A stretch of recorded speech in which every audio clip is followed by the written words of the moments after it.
where we get so caught up in the day-to-day, just keeping your head down and how we can survive.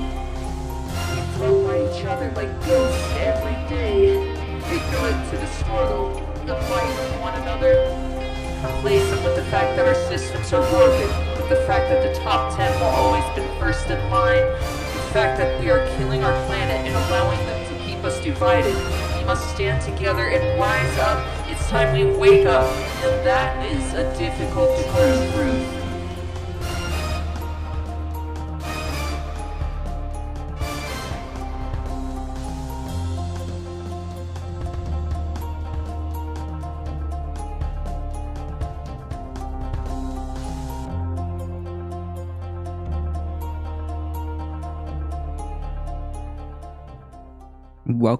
Welcome to the Thursday stream. I hope everyone's having an awesome Thursday morning.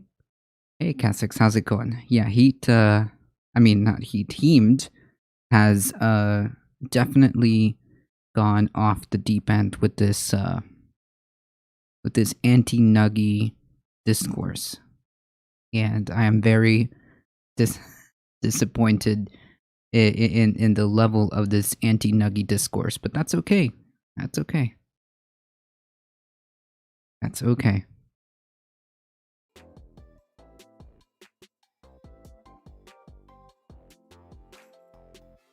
Shawarma elitist, true. That's true. That is true.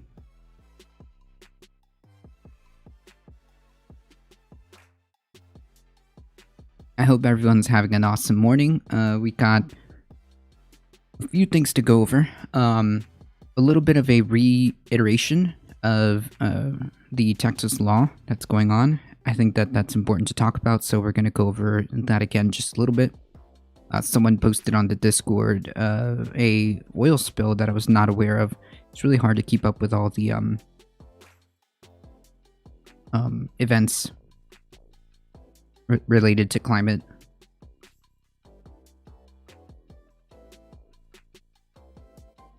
Also, towards the end, so stay tuned, folks. We are on page 67. We are on page 67 of the technical summary of the IPCC report, which we will continue to go through in case you guys need the link. This is it here.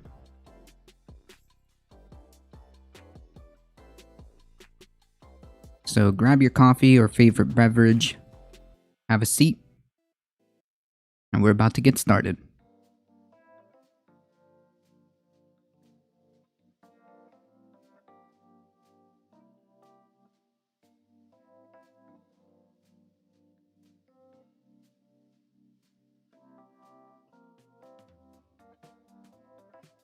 Supreme Court refuses to block Texas law that bans most abortions. Yeah. The law, which went into effect after midnight in Texas, bars most abortions after as early as 6 weeks of pregnancy and allows private citizens to file lawsuits against abortion providers. Here's the thing that I read, but it didn't really sink in until and I'm gonna give Dr. Heemdout credit here, that it didn't really sink in until he started to. Until he mentioned or read over this part.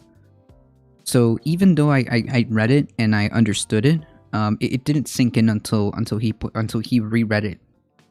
This law. So I just want to reiterate this because we went over this yesterday. But this law is pseudo-deputizing citizens to go against each other. That's right. Because technically, the state isn't the one that's going to be enforcing this. It's private citizens who are going to be able to levy lawsuits, not against the person who chose to take the abortion, but the people who aided and abetted said abortion. Up to and including an Uber driver who may or may not have known what they were going to that clinic for. Like, this is ridiculous. Hey, Heat, how's it going? Here we go. Yep. Good morning.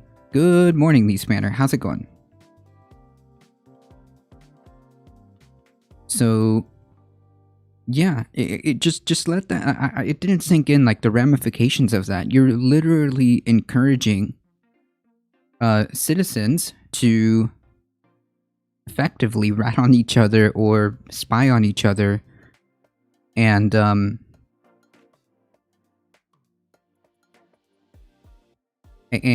sue each other just for the thought at the thought of maybe that person aided and abetted an abortion. Thank you for the follow, Cassix. I appreciate that.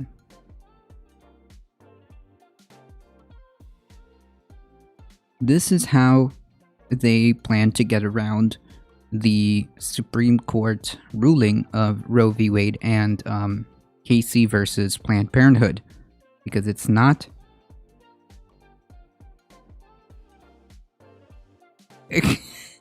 I was gonna rate you, but now I don't know because I hate your title.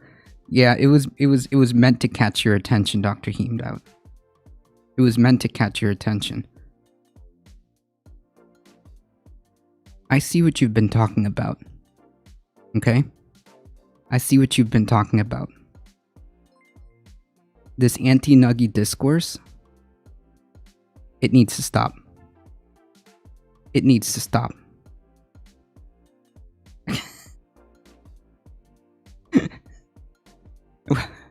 Thank you, Dr. Heemd, for the massive raid. I appreciate all of you guys.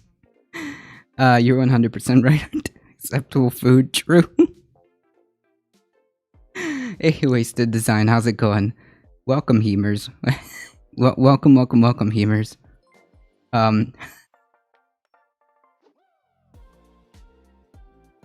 Wait, Nightbot also bans links? Nice. I'm keeping an eye on her chats, watch out. Be careful what you say. Alright, listen, everybody, Heemers, we're gonna do our best to bridge this divide.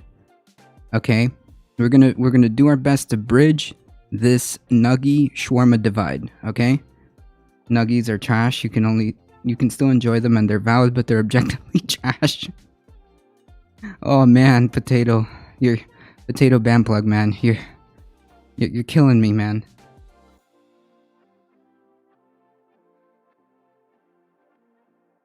Nuggies in shawarma. Now that's a thought. Inspector Streams, thank you for the follow. Bat Manicure, thank you for the follow. Everybody, can you please follow twitch.tv/Dr. Heemdout, the fastest growing beard on Twitch, please? And they were doing fantastic content this morning. Is there a two-state solution for this? Maybe the nuggies and the shawarmas can get together and figure this out.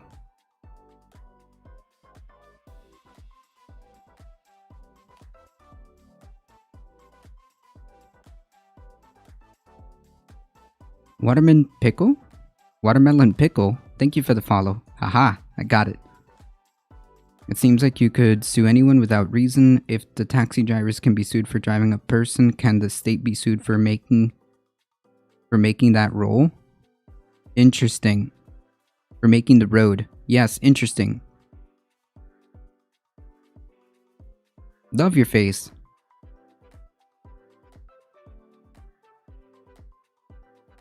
Dan Simpson is a fantastic human being.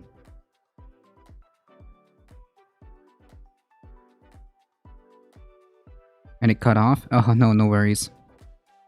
So yes, actually, Dr. Heemdout, kind of, when he was going over it, really made this sink in.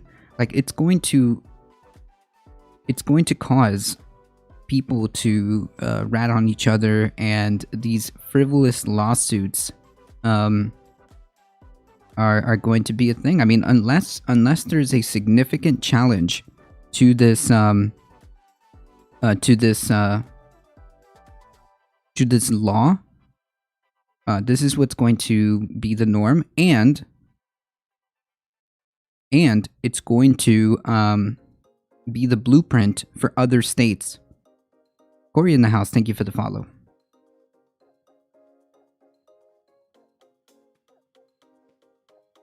Are we talking about the 6-week March ban? This gets me very mad. Yes, MDH. It's not good. It's not good, and I want to reiterate the importance for people to be aware of it. And I want to thank Dr. Himdad also for going over it. I just wanted to reiterate that point. I just wanted to reiterate that specific point about what this is going to cause, because we went over it yesterday in terms of like frivolous lawsuits, and how also the dynamics are going to play where people are literally going to be ratting each other out for the possibility of a 10K payout. I mean, like, just think about that.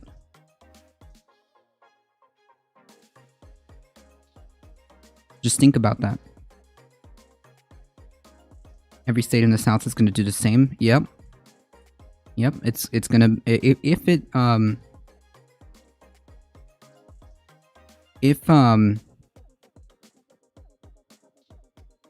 it's unchallenged, I think so. So you saw me covering it, so you heard me chatting about it. I'm still mad. Yeah, and people should be.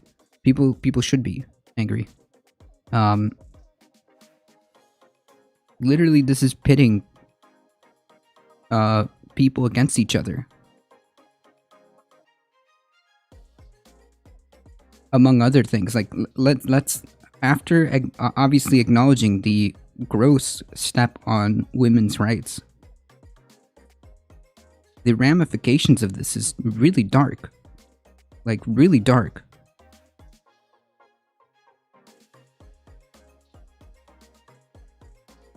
Like, the implications and consequences of this is really, really dark.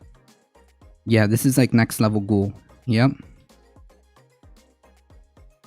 And of course, all three Donald Trump appointees, Brett Kavanaugh, Gorse, and Amy Coney Barrett, voted with the majority.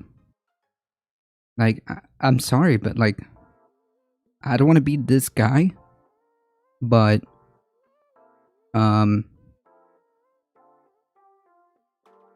elections have consequences, folks, and I don't think that electoralism is the only path forward for making change.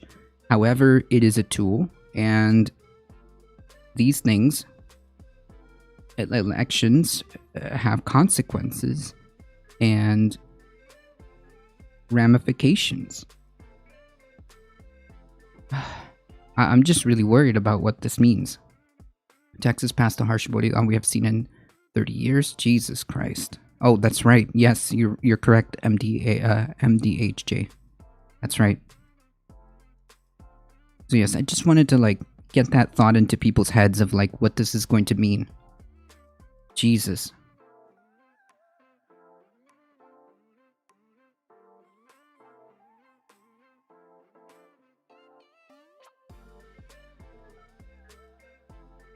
Another very cool, very not authoritarian Governor Ron DeSantis. Florida will start fining businesses $5,000 for requiring vaccine passports. A new rule filed by the Florida Department of Health says it will fine $5,000 for each violation per individual, as well as a separate violation against any business, governmental entity, or educational institution that tries to require vaccine verification before serving the customer. The business, government entity, or educational institution will get a notice of violation and the right to have a hearing before the agency takes final action. Yeah, so totally not authoritarian. Totally not trying to force a top-down approach here in Florida. The fine does not affect businesses that mandate vaccines among employees.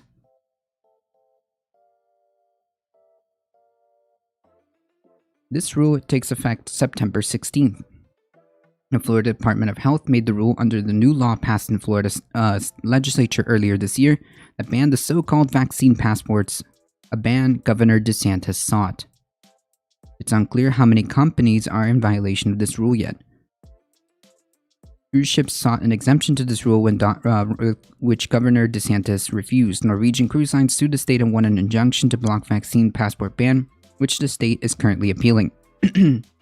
Now, here's the thing. Like, I thought, and again, I'm just speaking from like their perspective. I thought a private business should be able to do what they want.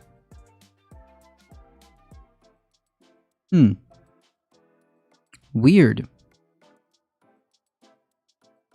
It's almost like they're actually not interested in any of that. It'd be a real shame if they got a bunch of trolling Yako. I believe the suppression of women's rights will lead to black market backstreet abortions. Absolutely. Fifth dimension. Absolutely. Either that or you're gonna have to have enough money to leave the state, or there's gonna have to be a effort to make sure that women have the ability to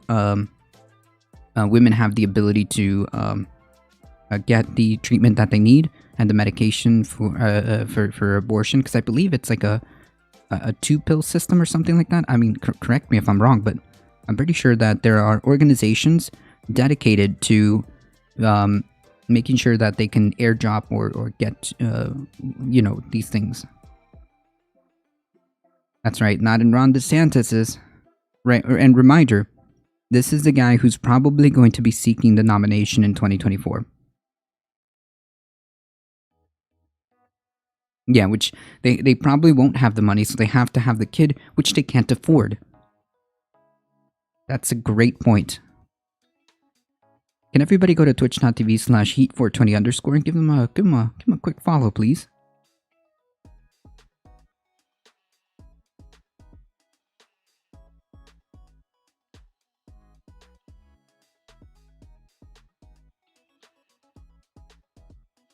I think he's gonna run. I think he's gonna run because like he's getting his national profile up.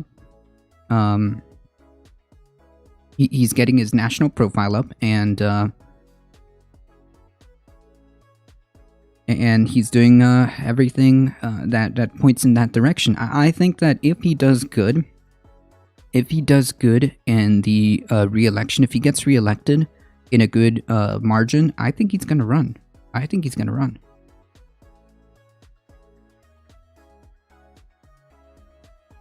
think Ron killing a bunch of Floridians might make his presidential campaign untenable. Ha. No. The silver lining about this, and it's kind of a dark silver lining, but because of his response to COVID,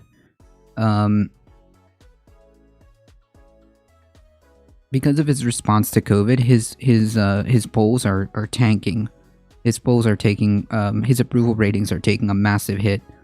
And if it continues, I hope that this will translate into people removing him from office in 2022, which they should. I mean, Ron DeSantis is not fit for anything, anywhere near a position of power. Nowhere near. To run, but I don't think he has the ability to go far personally. I don't know. Well, maybe he doesn't have the national star power, but he won and is very very popular in GOP circles. I'm unfortunately in Florida. I don't think Don Jr. would do. I think Don Jr. would do better with the GOP base than DeSantis right now. Really? Don Jr.?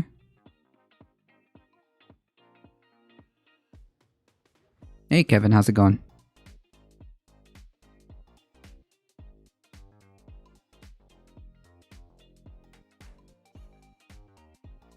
Yeah, I know.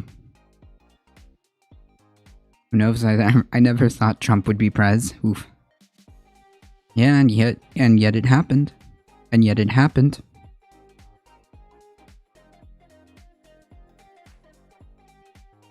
Since then, Disney, Carnival, and Royal Caribbean have also begun requiring passengers to show proof of vaccination before going on any cruise. That includes a port of call in the Bahamas, where the government is mandating cruise passengers over the age of 12 to be vaccinated. Like, out of all the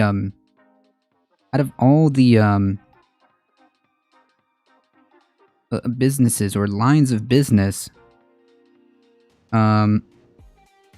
you would think that something like travel, like cruises or airlines would be like one of the main ones, because A, they go international, and international countries, and I know other countries exist, I know, amazing.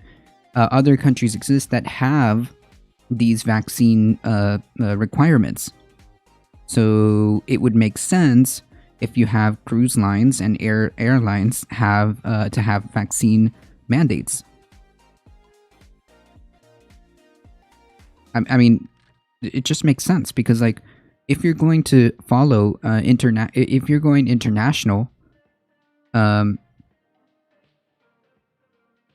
if you're going international, and there are other rules in other countries, you have to respect that.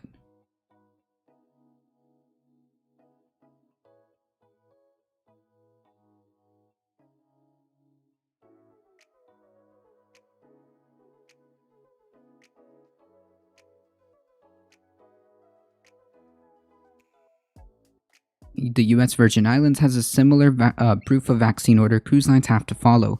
No word on whether the state will follow through in finding the cruise companies. Yeah, good luck. Anyways, the point is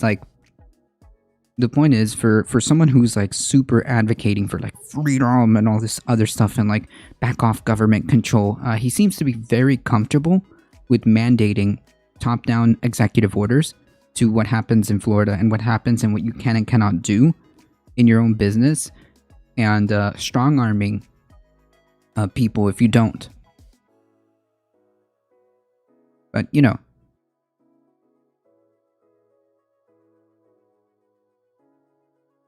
just a thought as we get closer to 2022, and if you live in Florida, you already know. You know what to do.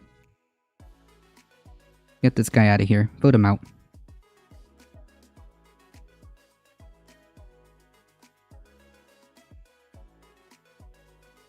I'm gonna need proof that I exist. I can't do that. I mean, there is a username named Wasted Design, and that username is indeed typing in chat. So that's about all I can see. Grand jury indicts police officers and paramedics in 2019 death of Elijah McClain. A Colorado grand jury indicted 3 police officers and 2 paramedics involved in the August 2019 death of Elijah McClain, a 23-year-old black man who was stopped by police while walking home from a local store, carotid.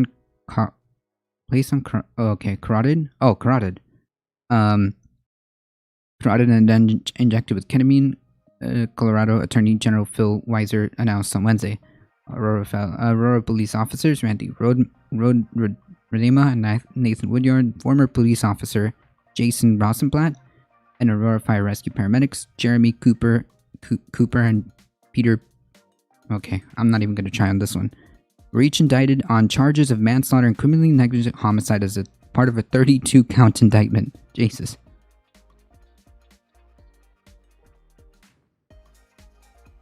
In addition, Rodema and Rosenblatt were each indicted on 1 count of assault, 1 count of crime of violence, and Cooper and were indicted on 3 counts of assault and 6 counts of crime of violence. We're here today because Elijah McClain is not, and he should be. When he died, he was only 23 years old. He had his whole life ahead of him, and his family and friends must not go on and must live without him. Hey, Alio, how's it going? Howdy. This is such a sad story. And, yes, Wasted Design, this is a sad story. But there will be a trial, and I hope that there are consequences to be doled out.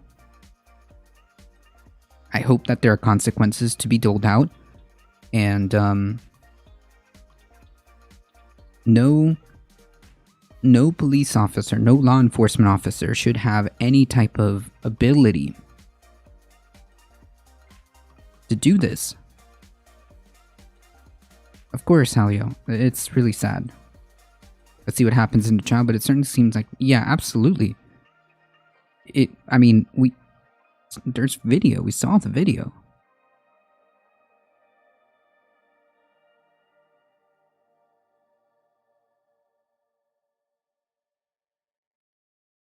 Yeah, like you said, wasted design. Let's see what happens in the trial, but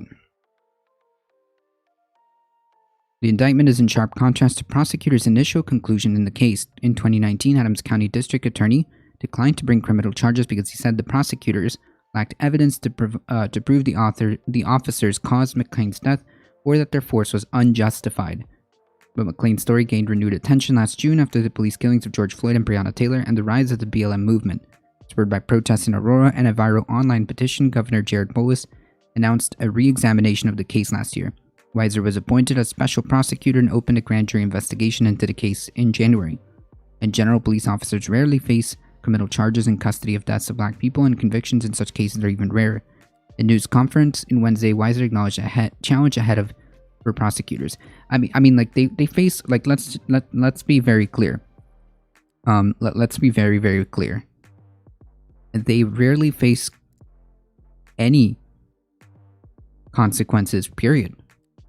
It rarely happens. Yeah, they rarely face consequences, period. Full stop. And that needs to change. Accountability is incredibly important because you cannot be in this type of position and abuse public trust like that. Sorry.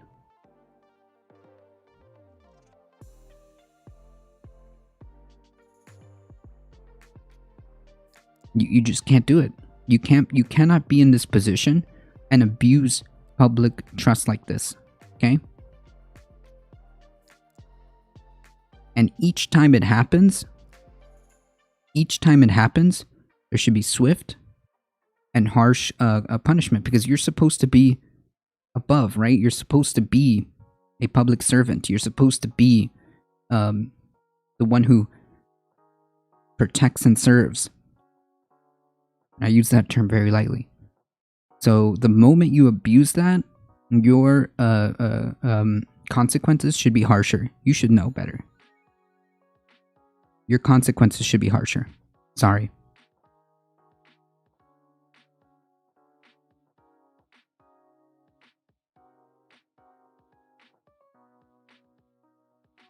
Two Chicago police officers face charged in January for beating 17-year-old after car chase. Two Chicago police officers have been charged for allegedly punching a teenage boy in the face and head while he was on the ground about to be arrested following a January car chase. And here's another, like, nuclear take. It doesn't matter.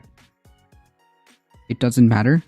Your job as a police officer is to arrest and bring in the alleged perpetrator.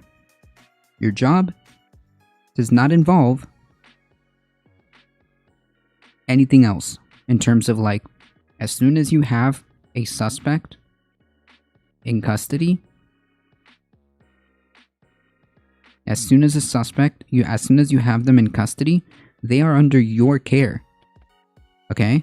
Your job is to simply, as soon as you have a person arrested or on the ground, that's it, like, it's over, they surrendered, on the ground, you put them in the back of the squad car, and that's it.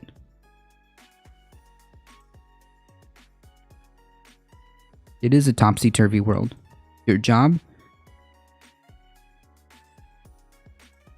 isn't to punch and kick on the head, or excuse me, punching a teenage boy in the face and head.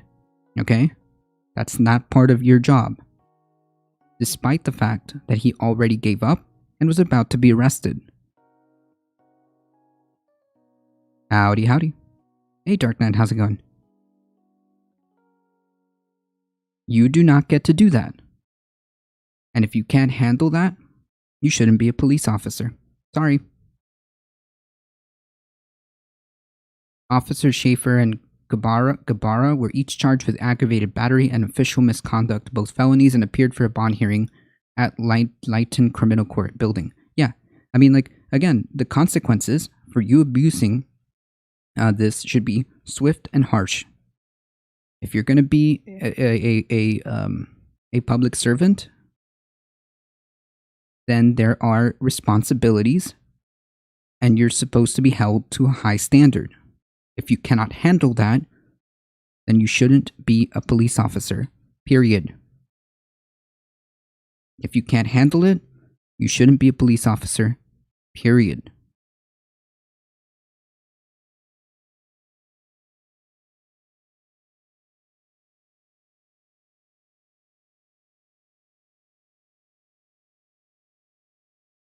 Guevara 40 and Schaefer 35 have both been employed with the Chicago Police Department since February 18th of 2014. The alleged victim in the case was a 17-year-old boy who Schaefer and Guevara were pursuing January 10th in the Woodland community after authorities said he stole a car and used it to strike a police vehicle and allegedly pointed a gun at the cops. The confrontation was initially the subject of a police disciplinary investigation by the Civilian Office of Police Accountability. Among other pieces of evidence for review was surveillance video that captured the alleged beating. Schaefer and Guevara were assigned to the Grand Cross Patrol District at the time of encounter. According to COPPA records obtained by the Tribune through an open records request, one of the officers was accused of hitting the 17-year-old in the head or face and pushing his head into a metal fence and into the sidewalk. Reached by the Tribune on Wednesday, the teen's mother, Shanteka Brown, said she was pleased with the charges. They shouldn't be out here doing stuff to people. The Tribune also spoke to the 17-year-old with his mother's consent. The Tribune is not naming the teen because he is a minor. I was locked up with a messed up body. They put my body through pain. During a hearing for the police officers, prosecutors said that about 11:50 a.m., both were on January 10th, both were on duty in full uniform and in an unmarked squad car when they saw the 17-year-old driving a white Chevrolet Camaro. They ran its license plates and found that the Camaro had been reported stolen. There were 3 people in the Camaro, a 17-year-old boy, a 17-year-old girl, and a 15-year-old girl. The police followed through the Camaro through residential streets, and at one point, the 17-year-old boy lost control and drove into the sidewalk. The car then hit the passenger side of the squad car while traveling at low speeds. Oh, wait, so he didn't purposely hit the police car. He lost control. He lost control. As the chase continued, as other Chicago police officers responded until the Camaro crashed into a brick garage in an alley. Then the teenagers then ran. An assisting officer saw the 17-year-old boy running through a vacant lot and told him to show his hands. The boy fell to the ground as he sat upright with his hands above his head. At that point, it's over. Okay? That is the point where it's over. It's done. That's it. No mas.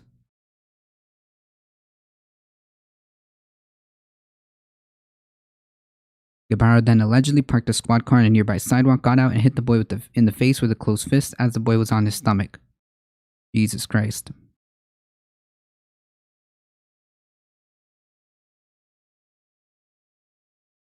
Schaefer pulled the boy to his feet and pushed him face first into a metal fence. The boy had a cut to his forehead afterwards. Neither Schaefer nor Guevara activated their body-worn cameras, but the confrontation was captured by the body-worn cameras of assisting officers and a nearby POD camera. Yeah, so these people, like, immediately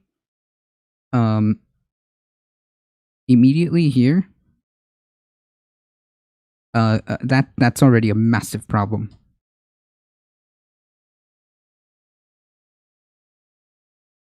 New York City got all floody last night. Subway shut down and everything. This morning, bright and sunny and dry.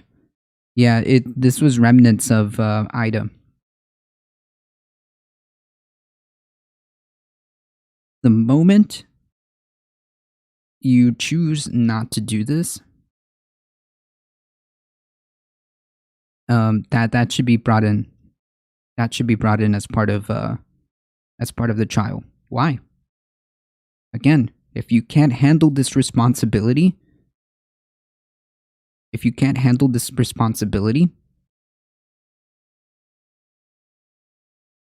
or you forget, then you shouldn't be a police officer.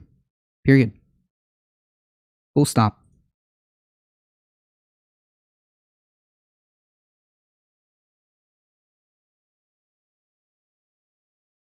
That should be the end of the conversation.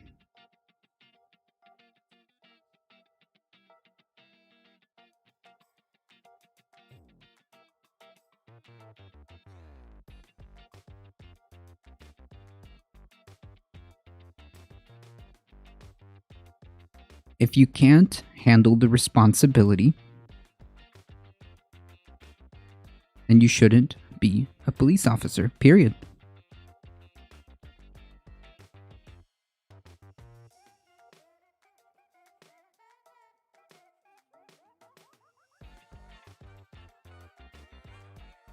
Shouldn't the cams auto turn on when they exit their cars?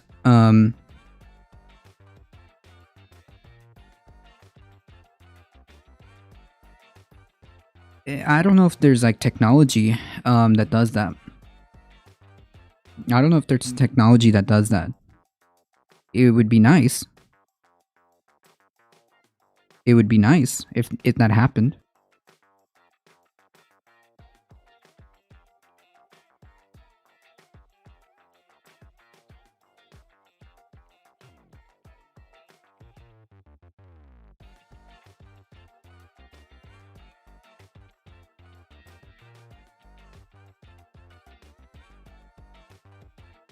Yeah, I don't know if we'll be able to do that, Kal-El.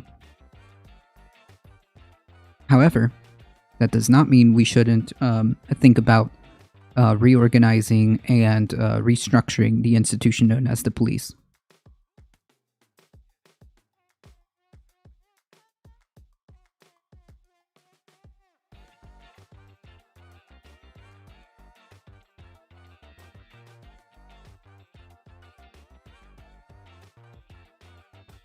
Well, yeah, I mean, like, when their training is, quote, like that warrior seminar, when they're being trained by people who are doing, quote, warrior seminars, yeah, I think that it needs to be the right training.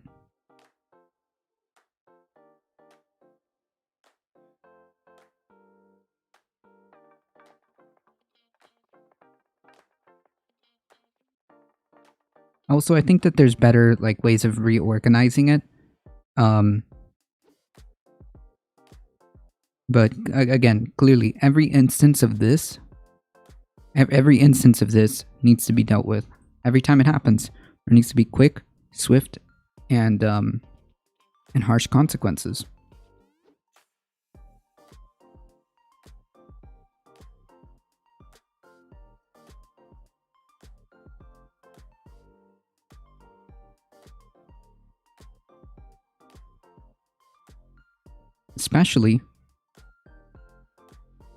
Especially when there's contradicting reports. The boy was taken into the custody and a gun was found in the glove box of the Camaro. Prosecutor said Schaefer and Guevara later said that the boy had pointed a gun at them during the vehicle chase, but neither had called it out over the radio or told assisting officers on the scene. So it is possible that they lied on top of everything? Jesus Christ.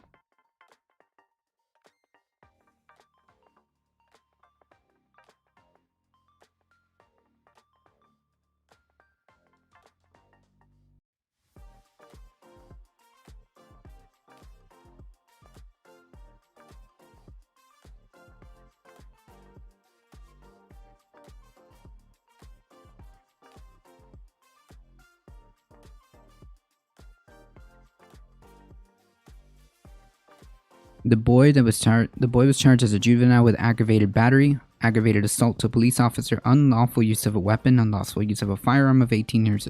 Wait, is there proof that he actually pointed at them, or are we just gonna do a trust me, bro? I mean, their body cameras was off. How are we supposed to know what happened?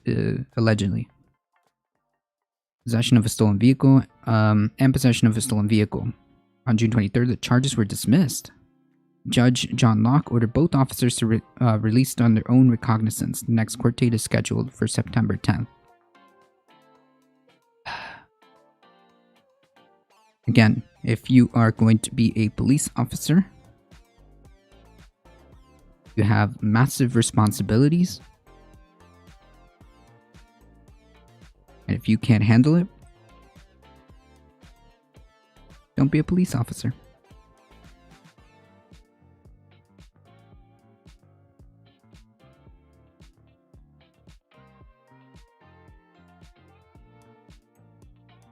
can't handle it, don't be a police officer.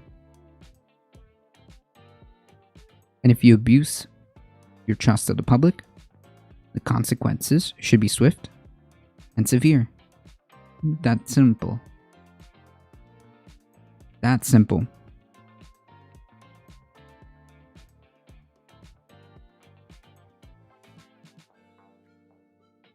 Stop trying to... okay. Ida's remnants unleash massive swift flooding in Northeast and leave at least 9 dead.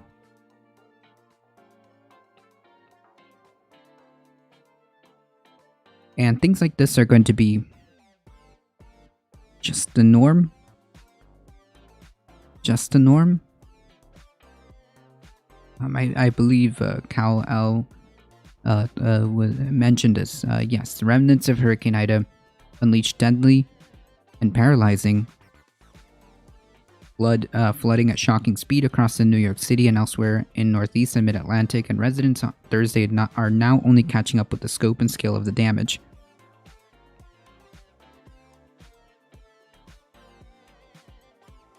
I'm triggered. Yeah, I mean, you should be. I mean, this is a gross abuse of public of public servants.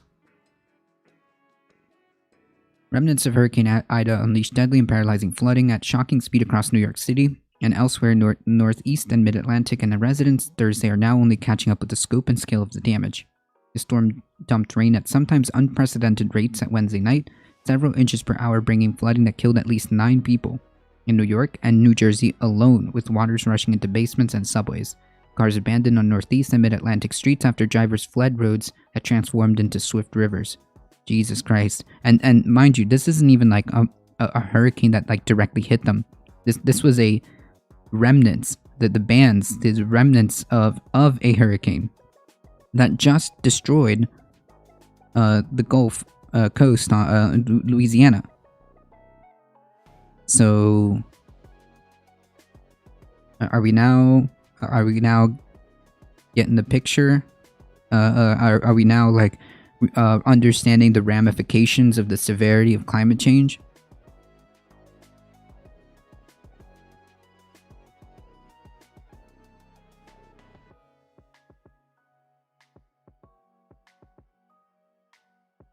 In New York City, first responders rescued commuters from halted subway trains while other travelers were stranded overnight in subway stations, some sleeping on benches with service suspended and no way to get to their destinations. New York is used to disasters, but you cannot imagine how much rain fell out of the heavens last night. I mean, there's going to be a massive cleanup. I would urge people to stay home, check on your neighbors, and make sure they're okay. Beverly Price, a nurse from Queens, was among those who stayed overnight in a Manhattan subway station, having left her home Wednesday night to get to work, only for the flooding to put everything at a standstill. I've seen nothing like this. I didn't expect it to be this severe. I would not have left my house. Emergencies were declared for New York State, New York City, and New Jersey. 8 of the deaths were reported in New York City, many of them in Queens, and a 9th was reported in New Jersey. Most of those killed were found dead in flooded homes, including those found dead, including a 2-year-old boy, 50-year-old man, and 48-year-old woman found at their New York City residence. In Passaic, New Jersey, a man in his 70s was found dead after floodwaters overtook the vehicle he was in. Jesus Christ. Another death is being investigated in Maryland, where a person was found dead Wednesday in a flooded apartment complex in Montgomery County. It wasn't even that much rain. Yeah, it was. I think that the problem was it just like happened out of nowhere. Well, not out of nowhere, but it was a flash flood. No potato plant plug. I saw like a glimpse of it, photos, and it was crazy. It broke the Central Park rain record, more than 3 inches in an hour. I agree, though it isn't that much, but a good example. I haven't learned much from Sandy, so New York City has got to take Ida to heart. True. Tennessee had 17 inches a couple of weeks ago. Jesus Christ. Yeah, the amount of rain wasn't the amount of rain at that speed just broke NYC. New York's Central Park recorded its wettest hour on record, 3.15 inches, falling from 8:51 to 9:51. The park's total rain, 7.13, was the fifth highest total for one day. New Jersey received its highest one-day total on record, 8.41 inches. New York's subway system was temporarily halted, with the exception of 2 lines due to the flooding, leaving many people stranded and unsure of how they would get home. Some were idled on a subway near Times Square around 1:20 a.m. after traveling from the U.S. Open tennis tournament in Queens. Videos from the station showed a waterfall flowing off of the train car roof and onto people trying to get out, as well as on a drink kiosk being whirled around by the wind.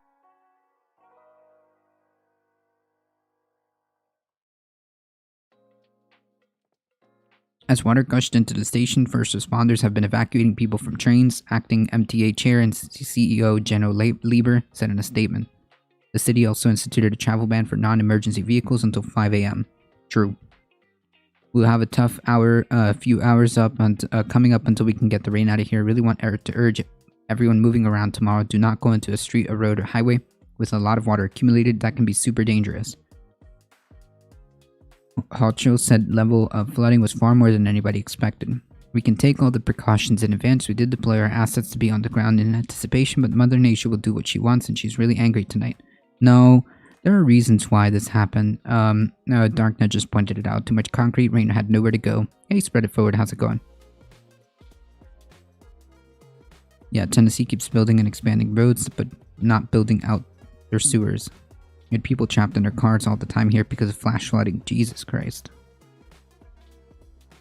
We have to be prepared to clean up tomorrow. I'll be on site in the morning to make sure this is going well, but right now we're in a very dire situation.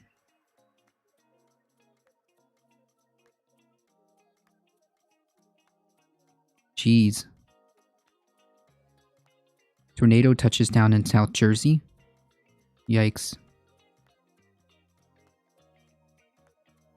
Flooding in Philadelphia. 41 rescued from a school bus. Yikes.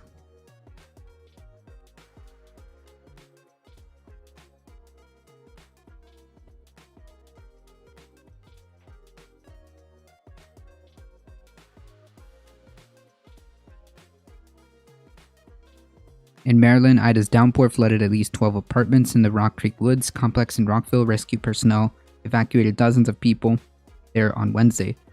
A 19-year-old man was found there, but the cause of death has not been confirmed. Yikes.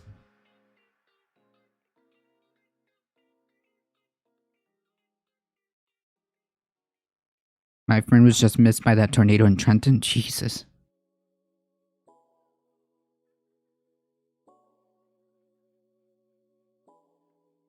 Look at this.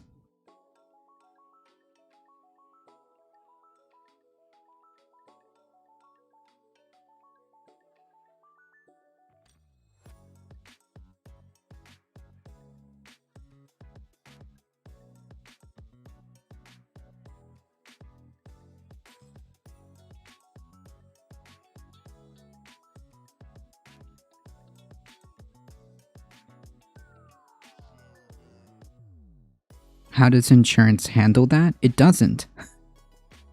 It doesn't. Here in Florida, insurance companies, because of all of those previous hurricanes, are swimming in the red. They've lost tens of billions of dollars. That's with a B.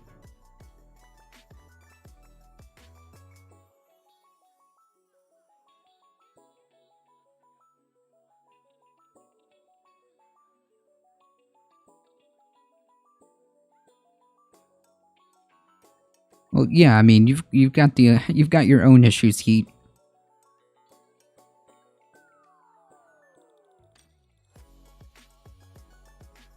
That's right, Kalo.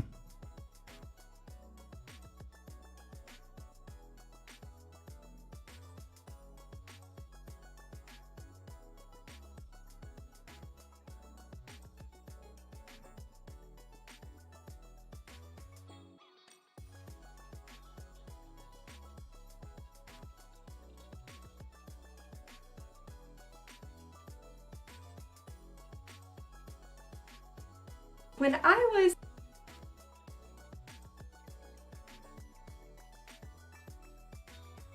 God dang it. Okay.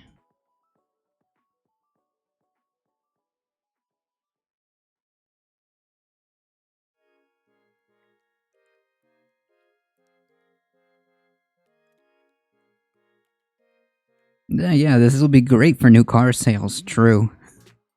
I sent you some comfy ASMR. Alright, let's check it out.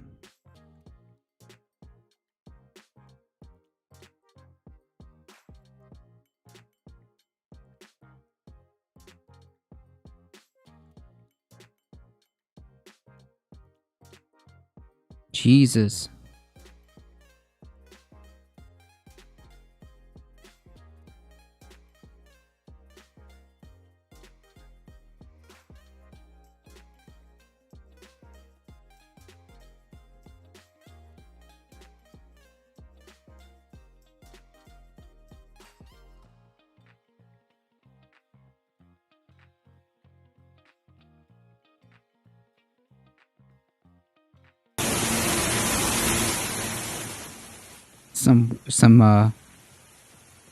Oh, jeez. When they said there was like a waterfall coming out of the roof, they were not kidding.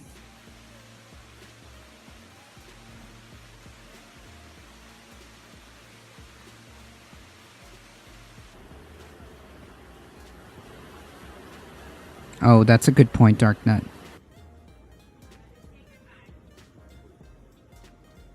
That is a very good point.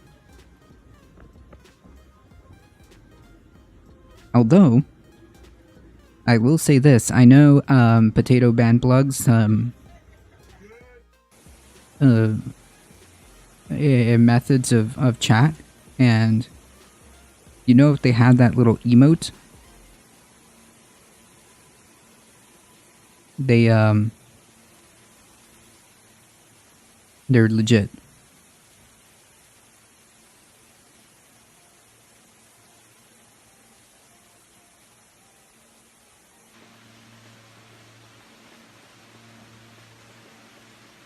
The key thing is your little emote, the little lime emote.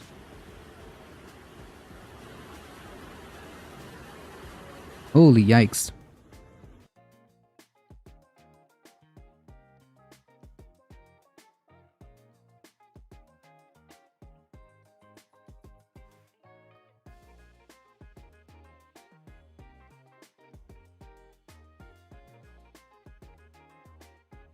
Yeah, that's true, Darknet. But here's the cool thing. I can go back and go to my history, and I know if I've talked to this person before, or if they've sent me messages before. But good point, because after, like, good point, because, like, you know, these hate raids and stuff like that, like, oof.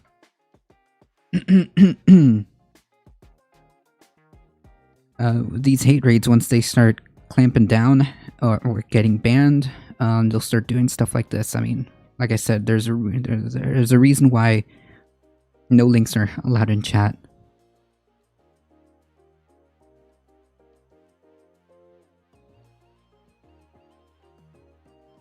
Look at this.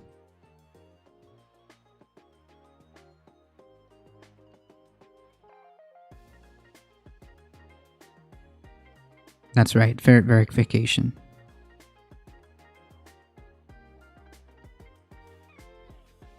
Yeah, what I do is I just look at the history. Like if I get a message, a direct message that was about an account that's never messaged me before, but I have another message of a potato ban plug, like I know we're dealing with an imposter.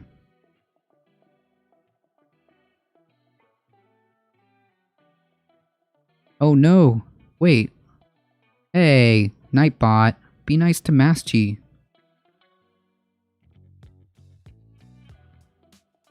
Okay, clearly, seriously, we need to, control Nightbot. Listen, Nightbot can be a little bit of an asshole, okay?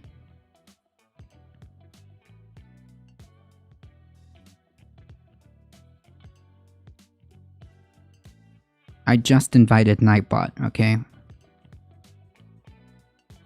I was working on that last night. Nightbot has been placed on timeout. Come on!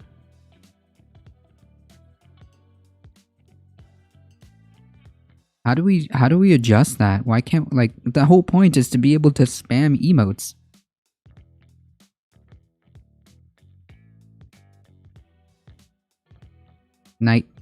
Nightbot.tv. Okay, can we tell Nightbot to chill? Log in. Commands.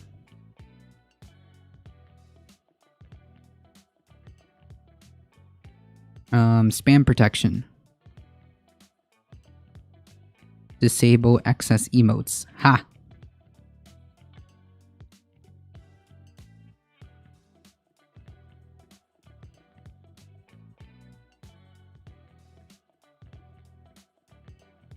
Okay. Night cop. Alright, spam them emotes, folks. Spam them emotes. Let me see them.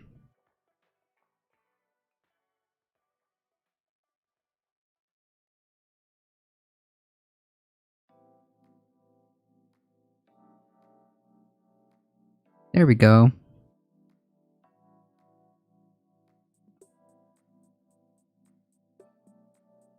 There we go. Cool. Dang.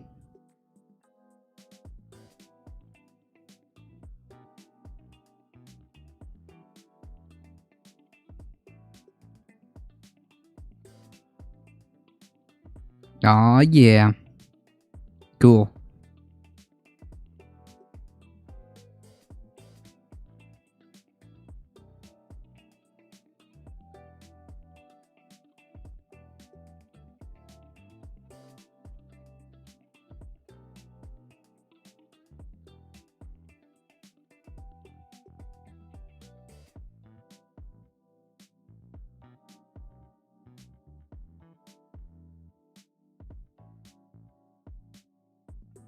Yikes. Oh my god.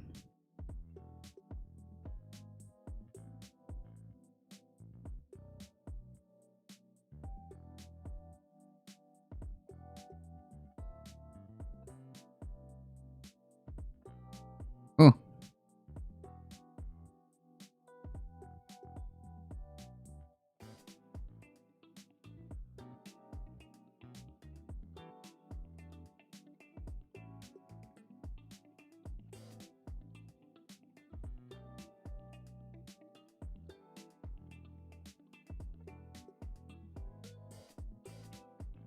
I feel like just reading about it doesn't really capture the whole situation.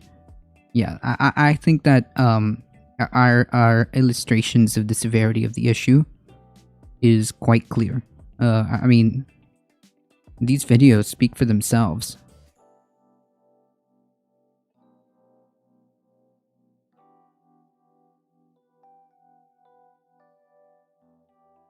And I'm sure, as you know, as climate change progresses, should we choose to not do anything about it, can you imagine a direct hit to New York, to the East Coast, to the North East Coast around New York? Because I mean, the waters are going to get warmer, so the hurricanes are able to go more north.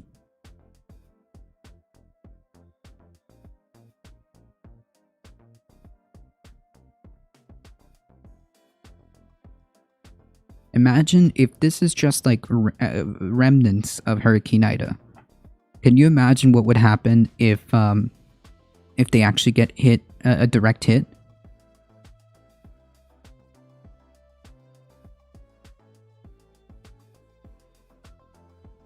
Yeah, a lot of people have to adjust. Yeah, I mean, like, there's really nothing else to it. There has to be adjustments and mitigations. But it all depends on what we do. It all depends on what we do. Hey, Larry, vaccinated. I don't care to experience it or smell it. I'm personally sent Hurricane Larry to DC and hit it hard. I mean, maybe that will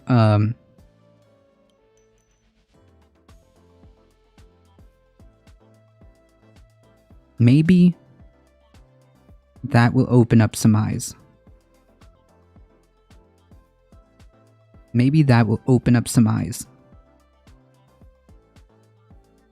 No, I'm just kidding. I don't want anybody getting hit with a hurricane. It's very as someone as a colloquial Florida man, I've been through 1, 2, 3, 4, 5 off the top of my head, more than definitely off the top of my head, definitely more than 5 hurricanes.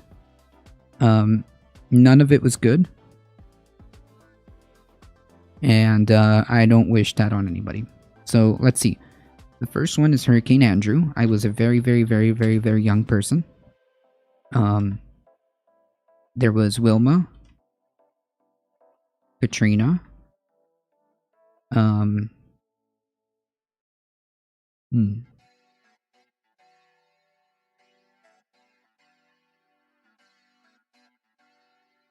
Irma, which is more recent.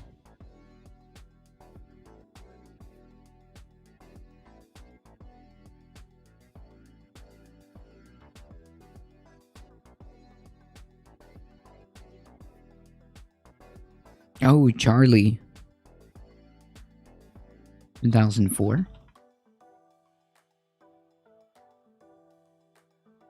And those are just the ones that I can kind of, those are the ones that I kind of,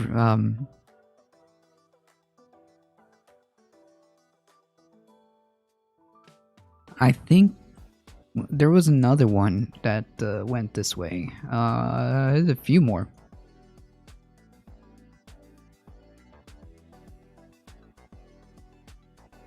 I can steer a hurricane no matter what the name. True. And I cannot steer a hurricane. Yeah, well, I have the unique ability to do that. Confirmed. I've seen some small desert tornadoes and even drove through a tiny one, much to the despair of my fellow travelers. But keep those big boys away from me. Yeah.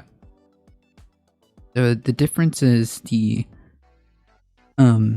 tornadoes are stronger, but more concentrated and are shorter timed.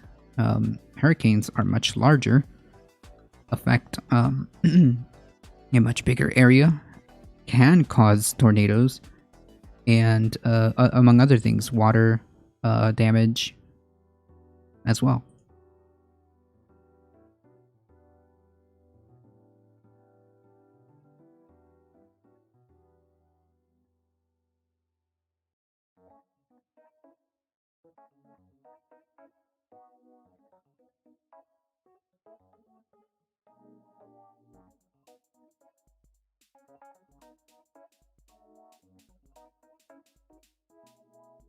Well, thanks for keeping Kate in the middle of the Atlantic. Yeah, that's all me. Anyways. These are horrifying pictures and videos. And this is going to be the norm if things continue.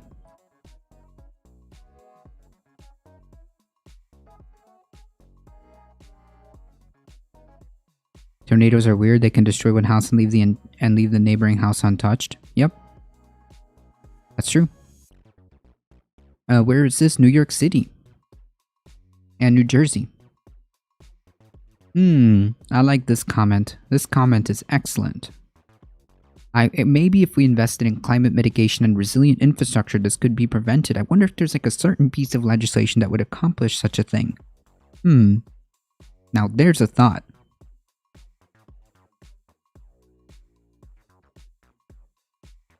In horrifying news, Syrian oil spill spreads across the Mediterranean and could reach Cyprus on Wednesday. An oil spill that originated from Syria's largest refinery is growing and spreading across the Mediterranean Sea and could reach the island of Cyprus by Wednesday. Syrian officials said last week that a tank filled with 15,000 tons of fuel had been leaking since August 23rd at a thermal power plant in the Syrian coastal city of Banias. They said they have not been able to bring it under control. Satellite imagery analysis by Orbital EOS now indicates that the oil spill was larger than originally thought, covering 800 square kilometers or 209 square miles, an area about the same size as New York City. The company told CNN Tuesday that the oil slick was around 7 kilometers from the Cypriot coast.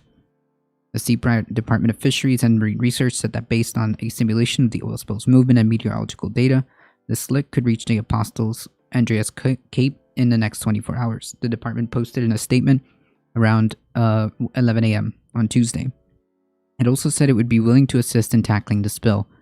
Apostolos Andreas Cape is in the Turkish-controlled north of the divided island and sits just over 130 kilometers or over 80 miles west of Syria's Banias.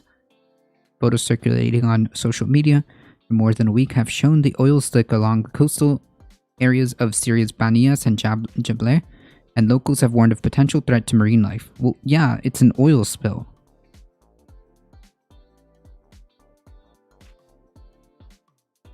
I think it's enough doomer news for me. I try to avoid much mental stress currently, so I'll remove myself. Have a good stream. Thank you so much, Potato Band Plug. I appreciate you hanging out, and I completely understand because it's about to get even worse. Trust me, it's not easy. It does take a toll for me as well. Some people, tornadoes are the result of micro-backhoes, but that's been disproven.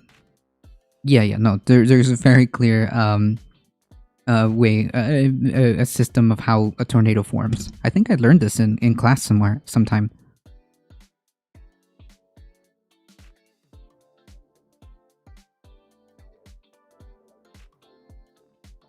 A resident in Banias who spoke to CNN under condition of anonymity.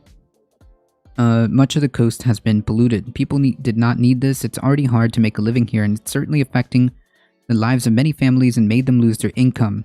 The government only sent teams with sponges and water hoses. They do not have the capacity to deal with this. You cannot clean the sea with sponges. This is absurd.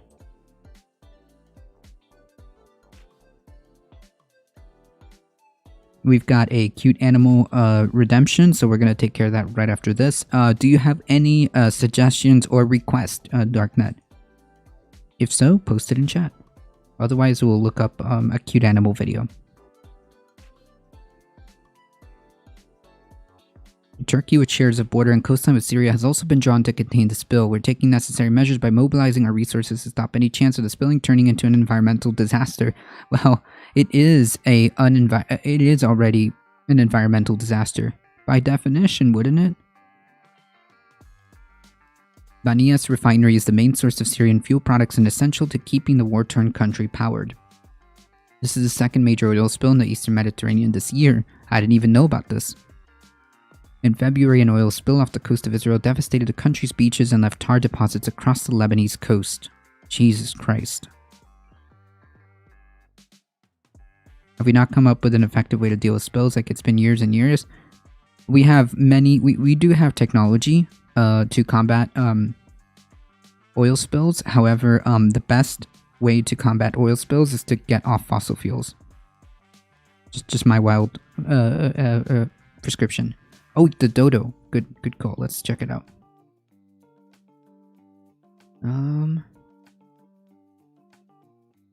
Oh.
This looks cute.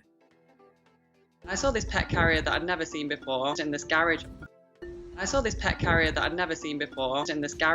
didn't expect anything to be in there, but there was this tiny little piglet shaking I was a for her kid life during in the back Gulf the of box. Mexico. Jeez. I've kind of freaked out. Like, why is this pig here? Someone and stole the piglet. I left her. She was definitely a newborn. She wouldn't have survived if I didn't find her. I just slowly give her my hands to smell it.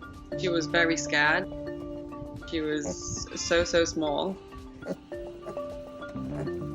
And I could pick her up with just like nothing. You could barely feel her in your hand.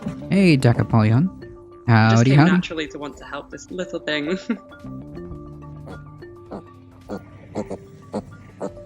When I held her into my body, she would relax. It only took around 5-10 minutes for her to be attached to me. I think she still wanted her mother, so she was nuzzling with her nose. Aww. She clicked with me instantly, and she knew from the moment that I found her that I was her new mum. I had put so many towels and blankets in this carrier for her.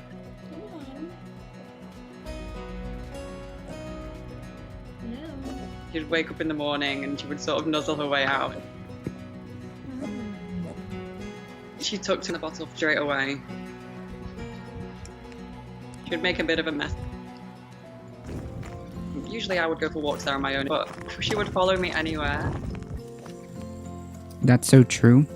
Halfway up the hill, she was so tired. Aww. We just sat there and had her on my legs, and she fell asleep straight away. It was Sunny's first sunset. It was just a nice moment. She would fall asleep with me. Sometimes I would just sit there in the dark with her for a little while.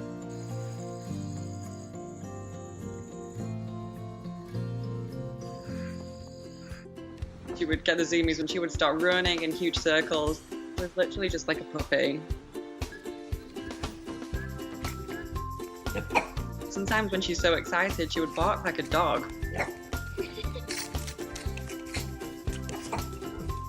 She would chase my feet.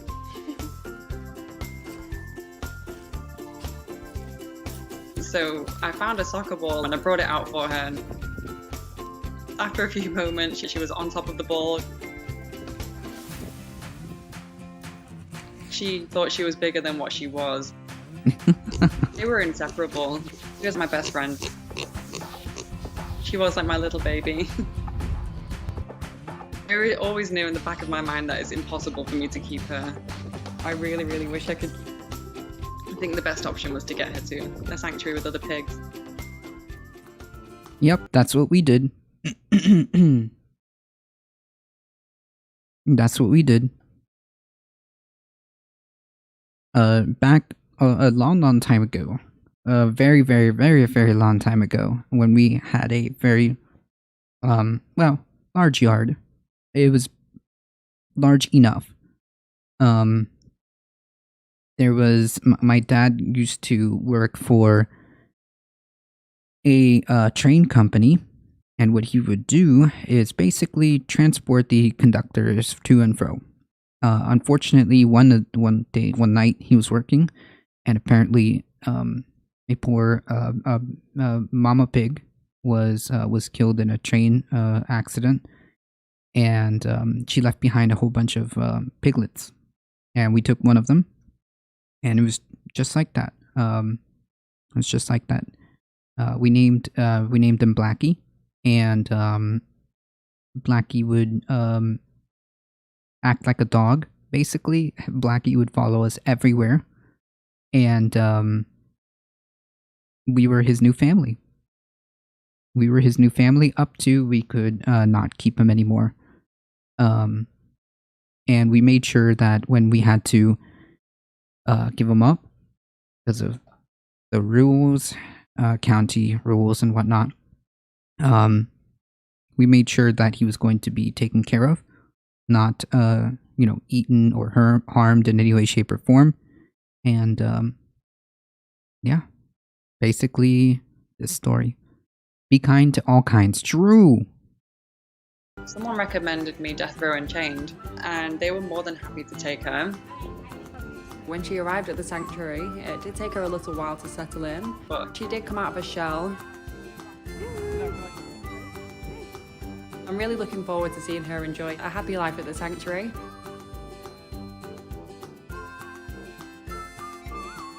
My ex is dating a...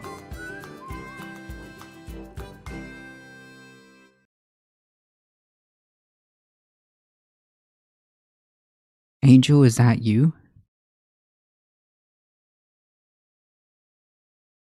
What's that face? Is that a big yawn? We're getting a 2-for-1 special because I saw this one. In the Tiny little thumbnails. thing that was only a few inches long was making the loudest noise. I received a text message and she was like, I don't know what this is. This guy says it's in his sink. And I learned that he was actually its little weasel that was literally about the size of my thumb. Aww. We believe that something happened to mom because it is totally abnormal to find a newborn baby weasel. When I have a wild baby animal, a lot of times I will put a little stuffed animal in there with them, and just so they feel like they're not alone. Poor little... Once he outgrew his incubator, graduated to a cage inside. A few weeks later, he started showing fear of me and wanting to hide whenever I came close. I knew that we could start moving into the next step, which was putting his cage outside to get ready for the soft close. He's in a nice wooded area. Lex was even more confident going into his outdoor enclosure. A soft release means that when we open up the cage doors, we continue to keep food, water, and shelter available as they start to create their new home in nature. He's a hunter now. He eats live prey. Yeah, it's a little weasel. The day I that think they do opened get up Lex's zoomies, cage right? and started the I mean, my release process. cat He does. did not waste a minute. He ran right out. He's He's a one of the little weasel. most adorable critters I have ever raised. Now that he's released in the wild, he's gonna go find his own home. Aww.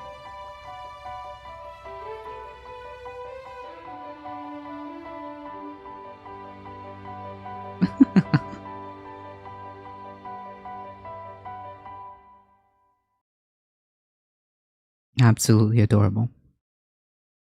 Yeah, if you want to recommend that, that's fine. Fifth Dimension. If you want to send me a link to post in chat, or if you want to just put the channel name there.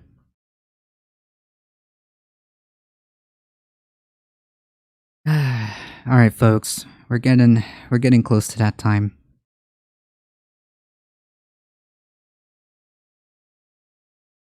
They taste better later. No. Issue, and there was climate No. change. When I was environmental science major in college, I knew that there was the plastic issue and there was climate change and there was a myriad of other issues. But I personally thought, you know what, climate change is the biggest problem right now. I see a lot of my friends focusing on plastic pollution and all that kind of stuff. And I'm like, you know, I want to solve that issue too, but I need to focus on climate change. Oh, did I not think about how plastic was made?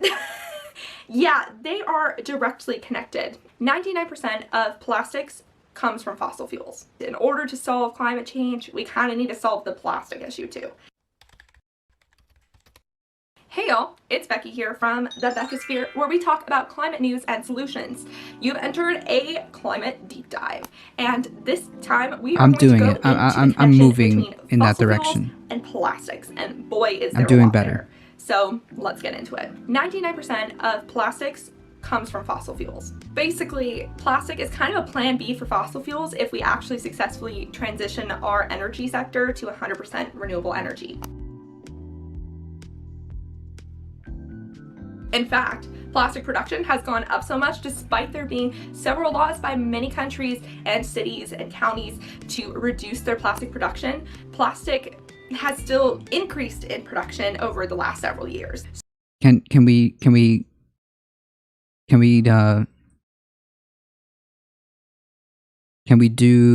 answer that question as to why? It's because it's cheaper. Number one, it's cheaper to produce new plastics rather than go through the process of recycling. 2, recycling is already pretty much a meme. Yeah, whatever brings in the dollars. And 3, they lie. They lied about the whole thing about reusing and reducing. They never did anything. They never did any of that.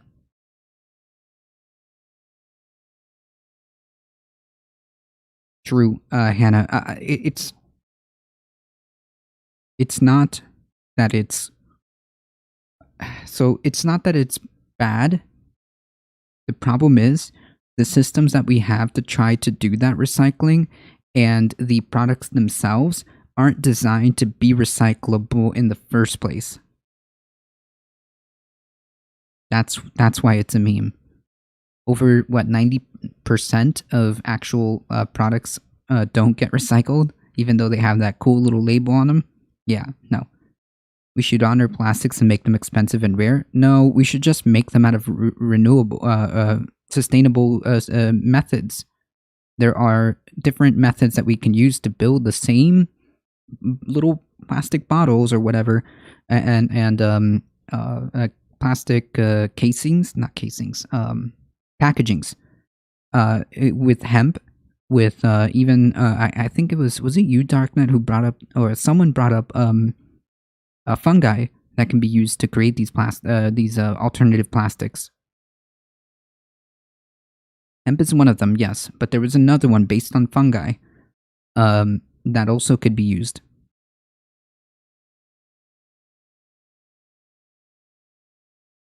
That's a good point. Products made to last and be upgradable. The right to repair, which is important, so that planned obsolescence is not a thing. Like, do you know how much like metric tons of just like waste, purposely wasted dongles of cables and all of this other stuff, because they want you to buy and buy and buy and buy and buy the latest whatever. Oh, sorry, you can't use your new headphones anymore. You gotta buy X, Y, or Z. You gotta buy another thing. You gotta buy this charger. You gotta buy this. It's planned obsolescence, and a part of the problem is the right to repair. Yep, fungi can be grown for specific purposes. Also, some fungi can eat oil. That's true. I know that fungi and a certain bacteria can be used to do that.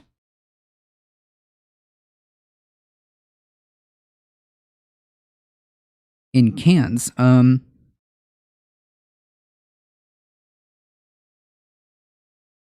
I would recommend bottles.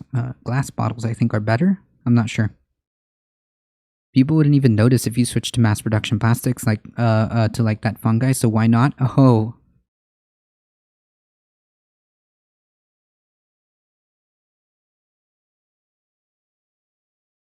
Money.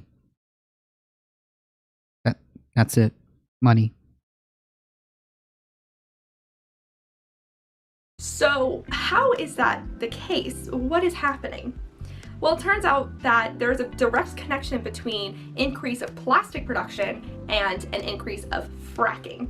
So in order to explain the whole thing, let's start by just going over how plastic is made. So plastic is made of polymers, which is a bunch of molecules put together in a very tough chain, which is one of the reasons why plastic is so appealing, because it's basically indestructible, which is also one of its biggest downfalls because it means that it can't be broken down for hundreds, if not thousands of years. Polymer complexes are usually in the form of either ethane or propane, and those come from fracking. Fracking is short for hydraulic fracturing, the process of getting natural gas and oil out of sedimentary rock called shale. Fracking wells are built to blast large amounts of water, chemicals, and sand deep underground into the shale, causing it to fracture and release trapped natural gas and oil. The oil and gas is then piped up to the surface and sent to a plant to be used in homes and industry. The water, which is now contaminated with chemicals and radioactive materials present in the shale, also rises to the surface and must be sent to a treatment facility or stored underground in a new injection well. Wastewater and backflow from fracking adds up to 1 trillion gallons a year. From there, the fossil fuels are sent to refineries where they are converted into several products, including the building blocks of plastic, ethane from crude oil, and propane from natural gas. So then those chemicals go to what is called a cracking site. Basically, it breaks down ethane into ethylene, and it breaks down propane into propylene.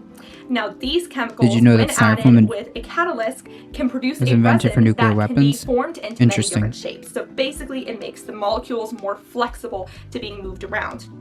Now, usually, that ends up as these little circular things called nurdles, which are the main way that ethylene and propylene are then transported This to is different... absolutely fascinating. I need to get this person to come on this show as a guest, maybe on like one of the Saturday shows. I need this person to come and speak to us, because I've been watching her content and plastic production locations. she's So very those knowledgeable. little nurdles, they kind of look like fish eggs, and that will become more important later on. So after the nurdles are made, they are then shipped to wherever plastic is then turned into the products that we see today. So that is the general gist of how plastic is created. So now let's go down each one of those parts and see the environmental and health impacts of each of those areas. So fracking in the United States has actually increased by 1,204% from the year 2000 Jesus to Christ. 2015. That's basically from 23,000 wells to over 300,000 wells. Now, fracking uses a lot of water, up to 1.5 to 16 million gallons of water per well. And that number, as you can tell, is very varied, and that depends basically on what rock is trying to be broken up, who the operator is, if they like to use a lot of water, whether or not the well is horizontal or vertical, and how much that well is being fracked. And very little of that water gets reused. Though to be honest, that's probably for the best, because that water generally gets a lot of additives added to it. Because when you are shoving water against a rock that's been deep underground for many, many years, you get some things that come back up. Interesting chemicals, minerals, and even some radioactivity. But one of the main things that ends up in the water system is methane. Now, coincidentally, methane is not regulated in water supply by the EPA, which means we don't know exactly how much methane is added to the local water supplies near fracking sites. However, we do have these wonderful videos of residents lighting their tap on fire. Yes, I was about to say that. So, needless to say, it might be a decent amount of methane. One fracking site around a water supply might not use up the water supply too much, but when you start adding up the amount of fracking sites, it can quickly impact the local water supply. So That's good, it Kalo. impacts how much locals have, and it impacts what quality of water they end up getting. And usually there's a lot of fracking sites around an area. They kind of accumulate. Here's a quote from the EPA. Between the year 2000 and 2013, approximately 3,900 public water systems were estimated to have at least one hydraulically fractured well within 1 mile of their water source. These public water systems served more than 8.6 million people year-round in 2013. An additional 3.6 million people were estimated to have obtained drinking water from non-public water supplies in counties with at least one hydraulically fractured well. Now, the health impacts of living near a fracking site come plentiful, whether or not it has to do with consuming the water or just breathing the air around. Many people have reported gastrointestinal issues, pregnancy issues, and respiratory conditions such as asthma, as well as conditions such as cancer. In fact, the radioactivity in those sites, if inhaled, can increase the risk of cancer significantly in a person, specifically lung cancer. Sites that are 12 miles downwind from a fracking site can have an increase of 7% radioactivity compared to normal. Now, to be honest, that's really not too much, but the radioactivity level does increase the closer you live to a site. The radioactivity comes from naturally occurring minerals that got lodged up during the fracking process. A study by the American Journal of Nursing collected a bunch of different health studies of patients near fracking sites to come up with an overall picture of different health implications. And they had this to say, quote, "Of the more than 350 that were investigated further, 75% were found to potentially affect the respiratory and gastrointestinal systems, the liver, and various sensory organs." Honestly, not enough health information regarding fracking sites has been collected by the EPA, and I'm sure that must just mean that the fracking process is new, and so they haven't really caught up with that yet. Yeah. Oh no, oh no, oh no, telling me that we've been fracking since 1940 and we still don't have a lot of information?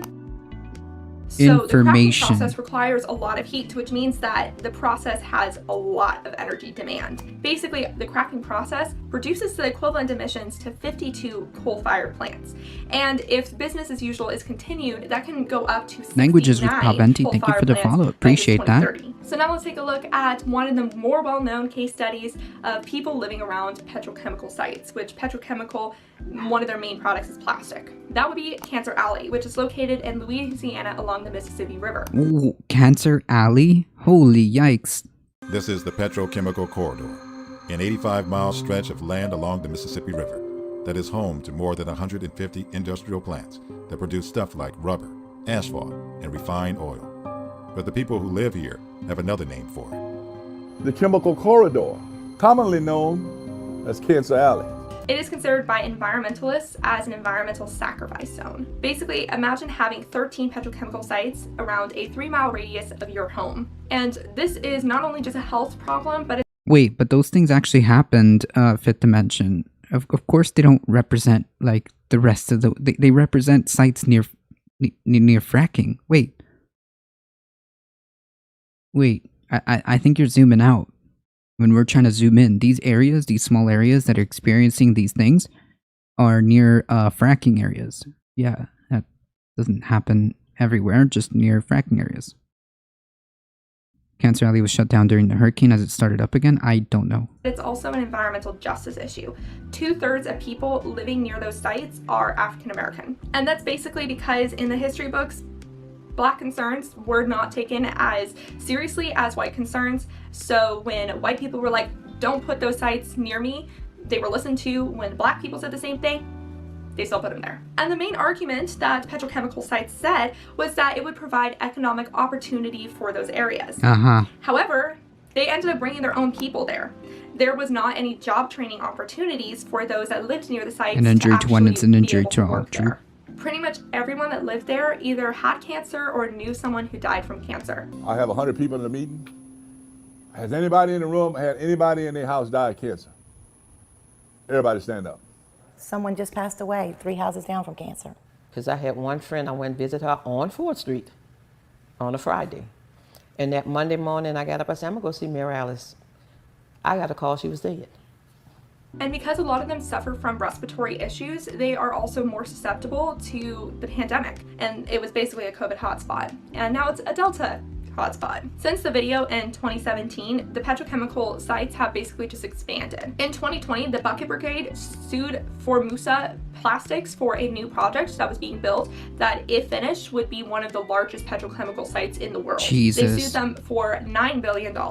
And the UN estimated that that would have basically doubled the amount of cancer found in the local town of St. James Parish, which is a predominantly Black area. In January, President Trump became the first president to basically call out Cancer Alley by its name as he was signing some legislation that involved environmental justice. He specifically called out Cancer Alley as an example of environmental racism, and that was further emphasized by a UN report that said that Cancer Alley was completely unacceptable and a clear example of environmental racism. Quote, "This form of environmental racism poses serious and disproportionate threats to the employment of several human rights treating of cancer is its largely profitable. African American residents, including the right to equality and non-discrimination, the right to life, the right to health, right to an adequate standard of living, and cultural rights." True. Upon this accusation, the governor of Louisiana went on a media spree, pointing to data from Louisiana's tumor registry, which did not show any higher rate of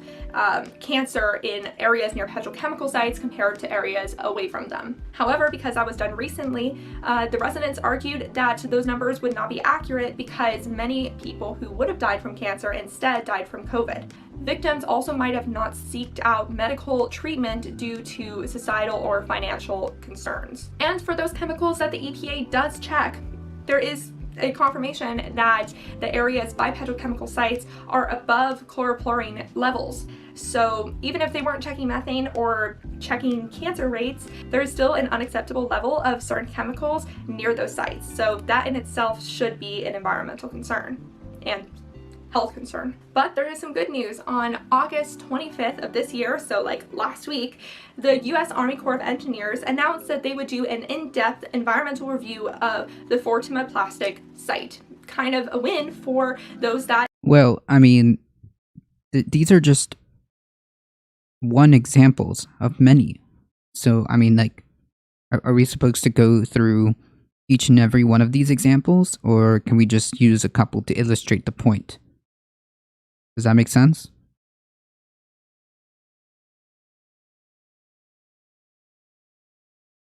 Previously had sued the project.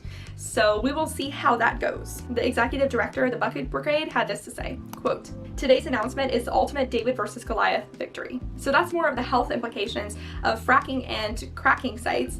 But let's go back to the little fish egg size nurdles. So the US supplies 10% of Europe's ethylene supply, which means that they ship the little nurdles across the sea to Europe and also to different locations, and other countries do that too. So there are massive ships of these tiny little fish egg sized nurdles. You see where I'm going with this? The Express Pearl has been ablaze for 2 weeks, and despite the efforts of the Sri Lankan and Indian navies, it's sinking. And it was carrying nurdles. Soon, the Sri Lankan people started to see fish washing up dead with nurdles in their stomach and in their gills. And oh my God. Because nurdles don't get broken down unless the nurdles wash up on shore and get immediately cleaned up, or they get washed up in the form of dead fish, dead turtles, and dead dolphins, then they're still going to be in the environment polluting that area for a while. And the fish will eat them thinking that they're full when they get no nutritional value, and then they die of starvation. It seems like every part of the plastic production either involves health implications or environmental implications. And to be honest, I haven't even gone into once we get the plastic into use, because there's already problems with that too, such as chemicals leaking into our bodies and how much microplastics we consume. Hell, microplastics are so tiny now that they are in our water cycle, but that is a whole other video to do. Plastics are everywhere, from food to water and even in our bodies. It is estimated that about 8 to 10 million tons of plastic waste enters our oceans every single year. This has caused devastating impacts for multiple marine species. We have seen images and videos of many animals being choked or entangled in plastics. Furthermore, this plastic waste breaks down into tiny pieces of plastic called microplastics, which are smaller than 5 millimeters. Microplastics are so pervasive that they've been found in the deepest part of the ocean, the Mariana Trench. Furthermore, zooplankton, which are the base of the marine food chain, have been captured consuming microplastics, and microplastics have even been found in the human placenta and our digestive systems. This issue is extremely serious, and action must be taken now. Imagine Hi, toxic ocean with more hurricane and I make coastal videos flooding. on environmental and cultural issues with a focus on how we can leave the world better than we found it. So speaking of nerdles, that's a really bad transition, nerds like me, Ankar Shah did a video recently. We kind of partnered in our video release, and he's doing a video on plastic pollution, particularly in the ocean. So if you would like to go more into depth on what then happens after we use the plastic and throw it to the side, go ahead and check out his video. Also, I recommend Climate Town's video where he talks about plastic recycling. Basically, the recycling industry is broken. Do want to quickly mention that there are a lot of alternatives to plastics that people are coming up with, whether or not it's in the form of bioplastics, though then I have to get into the whole conversation of industrial composting versus regular composting, because they're not the same thing. So when you see something that says compostable, it's probably industrially compostable, which means that you can put it into a compost and it would decompose. That's not how it works. And there's also a difference between biodegradable and compostable. There's a lot to talk about. But basically, there are other plastics that are more naturally made that are coming onto the market. The problem is that they're just not as economically feasible right now. And then there's also different forms of tough material that could be used in replace of plastic, such as hemp.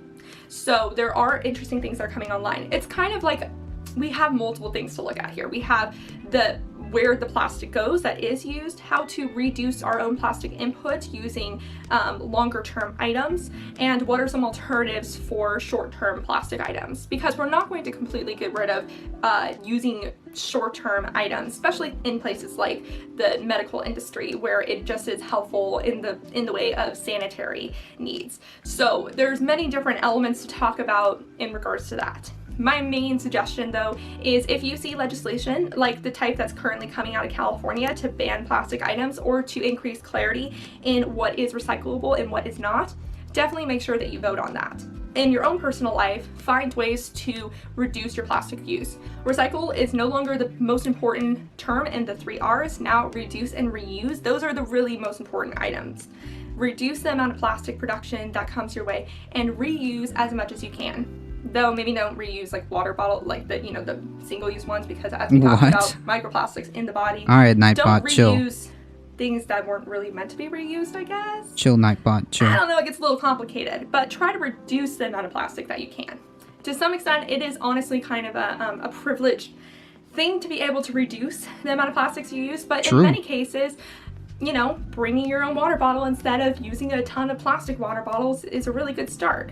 So let me know what you think about all this in the comments. Yeah, I mean, like, yes, as she pointed out, as an individual choice, I think that we should strive to do what we can. And of course, pay attention to what's happening in the governments. And if you can, we should strive to reduce and reuse the stuff that we have. And I think that at this point we can say that this is like unsustainable and we have better options. I think that we can do better. Yeah, we need to completely end single-use plastics. It's not even that extreme of a stance. I don't think so. I don't think so. And like, if we are going to have like these type of single-use products,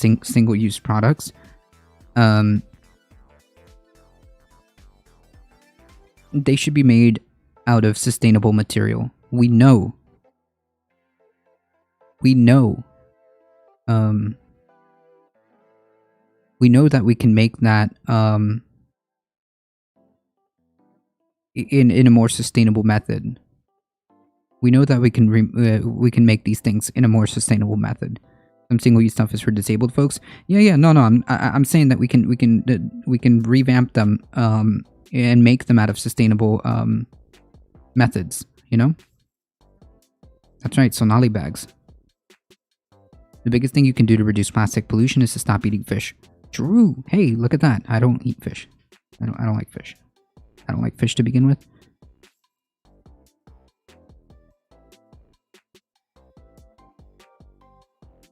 Use hemp weaved by robots. I mean, hemp is totally usable for many different fronts. Many different products, I should say.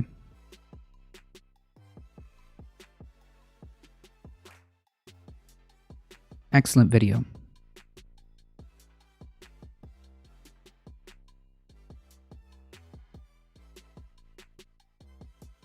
Alright, folks. It's time.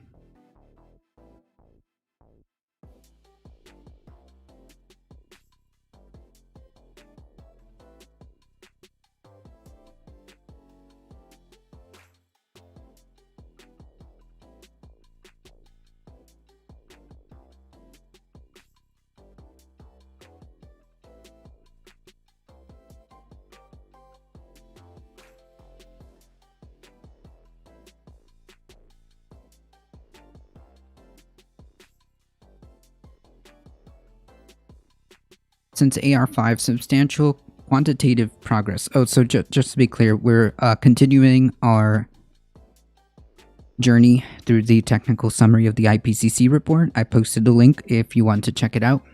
We are on page 66.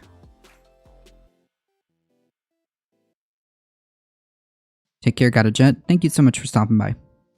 Since AR5, substantial quantitative progress has been made in combining new evidence of Earth's climate sensitivity with improvements in understanding and quantification of Earth's energy imbalance, the instrumental record of global surface temperature change, paleoclimate change from proxy records, climate feedback, and their dependence on timescale and climate state. A key advance is the broad agreement across these multiple lines of evidence supporting the best estimate of equilibrium climate sensitivity of 3 degrees Celsius, with a very likely range of 2 degrees Celsius to 5 degrees Celsius. The likely range of 2.5 degrees Celsius to 4 degrees Celsius is narrower, and the AR5 likely range of 1.5 to 4.5 Celsius.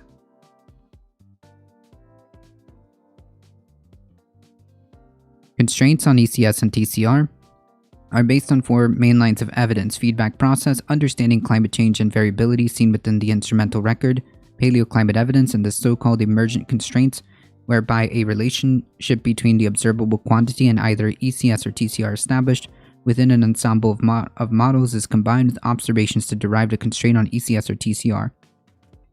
In short, it reports up to and including the IPCC third assessment report, ECS and TCR derived directly from ESMs were the primary line of evidence. However, since AR4, historical warming and paleoclimates provided useful additional evidence, AR6 differs from previous reports in not directly using climate model estimates of ECS and TCR in the assessed range of climate sensitivity. It is now clear that when estimating ECS and TCR, the dependence of feedbacks on timescales and the climate state must be accounted for. Feedback processes are expected to become more positive overall, more amplifying of global surface temperature changes on multi-decadal timescales as the spatial pattern of surface warming evolves and global surface temperature increases, leading to an ECS that is higher than was inferred in the AR5 based on warming over the instrumental record, high confidence. Historical surface temperatures change since 1870 has shown relatively little warming in key regions of positive feedbacks, including the eastern equatorial Pacific Ocean and the Southern Ocean, while showing greater warming in key regions of negative feedbacks, including the Western Pacific Warm Pool. Based on process understanding, climate modeling, and paleoclimate reconstructions of past periods, it is expected that future warming will become enhanced over the Eastern Pacific Ocean medium confidence and Southern Ocean high confidence on centennial timescales. This is new understanding, along with updated estimates of historical temperature change, ERF, and energy imbalance reconciles previously disparate ECS estimates. The AR6 best estimate of ECS is 3 degrees Celsius. The likely range is 2.5 to 4 degrees Celsius, and the very likely range is 2 to 5 degrees Celsius. There's a high level of agreement among 4 main lines of evidence listed above, and altogether it is virtually certain that ECS is larger than 1.5 Celsius, but it's currently not possible to rule out ECS values above 5 degrees Celsius. Therefore, the 5 degrees Celsius upper end is very likely range is assessed with medium confidence and the other bounds with high confidence. Based on process understanding, warming over the instrumental record, and emergent constraints, the best estimate of TCR is 1.8 degrees Celsius, and the likely range is 1.5 to 2.2 degrees Celsius, and the very likely range is 1.2 to 2.4. There is a high level of agreement among the different lines of evidence, high confidence. On average, CMIP6 models have higher mean ECS and TCR values than the CMIP5 generation of models, and also have higher mean values and wider spreads than the assessed best estimates and very likely ranges within this report. This higher mean ECS and TCR values can, and in some models, be traced to changes in extratropical cloud feedbacks. I believe we went over this yesterday, but that's okay. The broader ECS and TCR ranges from CMIP6 also lead the models to project a range of future warming that is wider than the assessed future warming range, which is based on multiple lines of evidence. However, some high-sensitivity CMIP6 models are less consistent with the observed recent changes in global warming and with paleoclimate proxy records than models with ECS within the very likely range. Similarly, some of the low-sensitivity models are less consistent with paleoclimate data. The CMIP6 models with the highest ECS and TCR values provide insights into low likelihood, high impact futures which cannot be excluded based on currently available evidence. Yeah. Yikes. Uncertainties regarding the true value of ECS and TCR are a prominent source for uncertainty in global temperature projections over the 21st century under moderate to high GHG concentration scenarios. For scenarios that reach net zero CO2 emissions, the uncertainty in the ERF value of aerosol and other SLCFs contribute substantial uncertainty in protected temperature. Global ocean heat uptake is smaller. Global ocean heat uptake is a smaller source of uncertainty in centennial warming.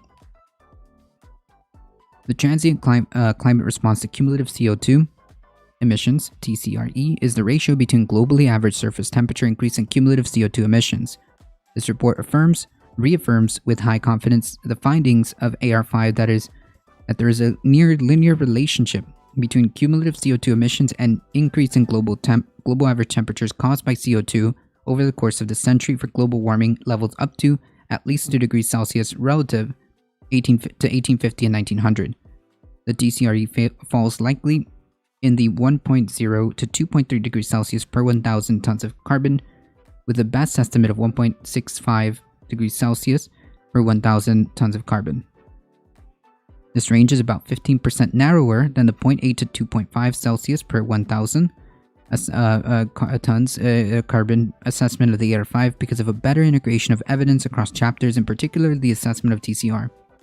Beyond this century, there's low confidence that the TCRE alone remains an accurate predictor of temperature changes in the scenario of very low or net negative CO2 emissions because of uncertain Earth system feedbacks that can result in further changes in temperature or a path of dependency of warming as a function of cumulative CO2 emissions.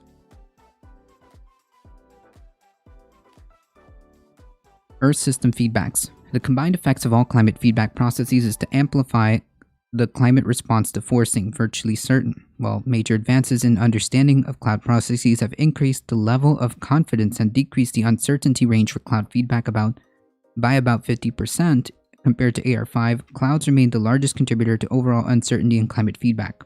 High confidence. Uncertainties in the ECS and other climate sensitivity metrics, such as transient climate response and the transient climate response to cumulative CO2 emissions, TCRE, are the dominant source of uncertainty in global temperature projections over the 21st century under moderate to high GHG emission scenarios. CMIP6 models have higher mean values and wider spreads in ECS and TCR than the assessed best estimates, and the very likely ranges within this report, leading models to project a range of future warming that is wider than the assessed future warming range. Earth system feedbacks can be categorized into three broad groups: physical feedbacks, biogeophysical, and biogeochemical feedbacks, and feedbacks associated with ice sheets. In previous assessments, the ECS has been associated with a distinct set of physical feedbacks: climatic response, water vapor, lapse rate, surface albedo, and cloud feedbacks. In this assessment, a more general definition of ECS is adopted, whereby all biogeophysical and biogeochemical feedbacks that do not affect the atmospheric concentration of CO2 are included. These include changes in natural methane emissions, natural aerosol emissions, nitrous oxide, ozone, and vegetation, which all act on timescale of years to decades and therefore relevant for temperature changes across over the 21st century. Because the total biogeophysical and non-CO2 biogeochemical feedback is assessed to have a central value that is near zero with low confidence, including it does not affect the assessed ECS but does contribute to the net feedback uncertainty. The biogeochemical feedbacks that affect the atmospheric concentration of CO2 are not included because ECS is defined as the response to a sustained doubling of CO2. Moreover, the long-term feedbacks associated with ice sheets are not included in ECS owing to their long time scale of adjustment. The net effect of changes in clouds in response to global warming is to amplify human-induced warming. That is, the net cloud feedback is positive, high confidence. Compared to AR5, major advances in the understanding of cloud processes have increased the levels of confidence and have decreased the uncertainty range in the cloud feedback by about 50%. An assessment of the low-altitude cloud feedback over the subtropical ocean, which has previously... oh yes, we did go over this. Which has previously major source of uncertainty in the net cloud feedback, is improved owing to a combined use of climate model simulations, satellite observations, and explicit simulation of clouds. Altogether, leading to strong evidence that this type of cloud amplifies global warming, the net cloud feedback is assessed to be plus 0.42. A net negative cloud feedback is very unlikely. CMIP5 and CMIP6 ranges of cloud feedback are similar to this assessed range, with CMIP6 having a slightly more positive median cloud feedback, high confidence. The surface albedo feedback and combined with water vapor lapse rate feedback are positive, with high confidence in the estimated value of each based on multiple lines of evidence, including observations, models, and theory. I think this is exactly where we left off. Hold on, getting a scam call. Okay. Natural sources and sinks of non-CO2 greenhouse gases such as methane and nitrous oxide respond both directly and indirectly to atmospheric CO2 concentrations and climate change, and thereby give rise to additional biogeochemical feedbacks in the climate system. Many of these feedbacks are only partially understood and not yet fully included in ESMs. There's medium confidence that the net response of natural ocean and land CH4, methane, and nitrous oxide sources to future warming will be increased emissions, but the magnitude and timing of responses of each individual processes is known with low confidence. Okay. I need to use the restroom for 2 seconds. Okay? 2 seconds, I promise.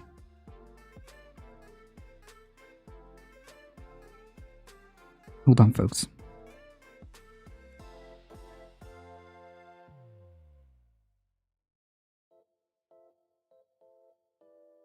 Hang tight, and I'll be right back.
I think I overhyped myself on coffee. Whew.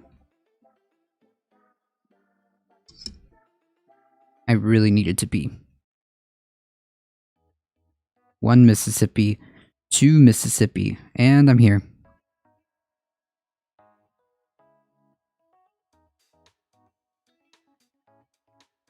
See? 2 seconds.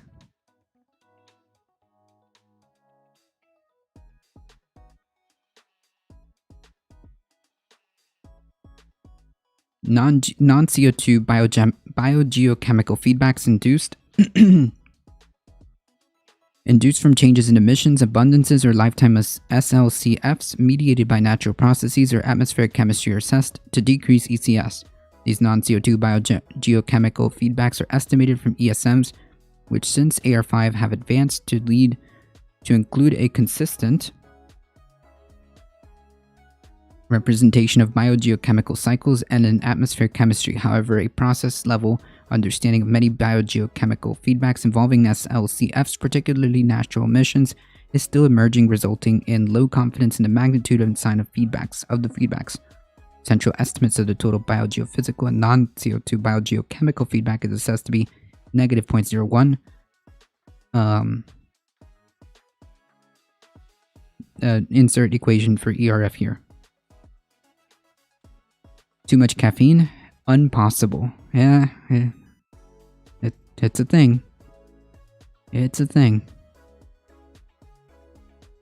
Unfortunately, I can't start my day without at least 2 to 3 cups of coffee.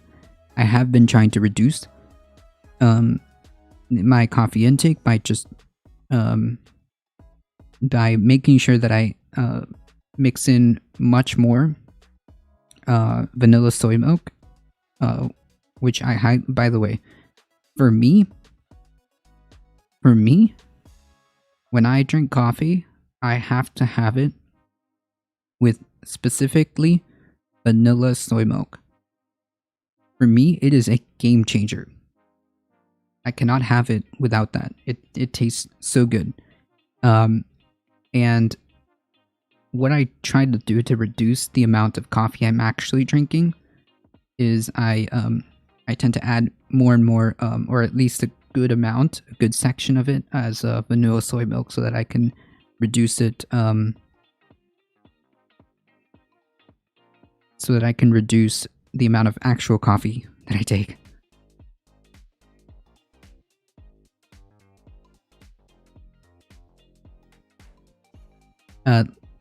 Listen, Heat. Nightbot is new here, so you need to give him a little bit more time, alright? Nightbot's new here, okay? He was acting a little bit too much. They were acting a little bit too much earlier, so...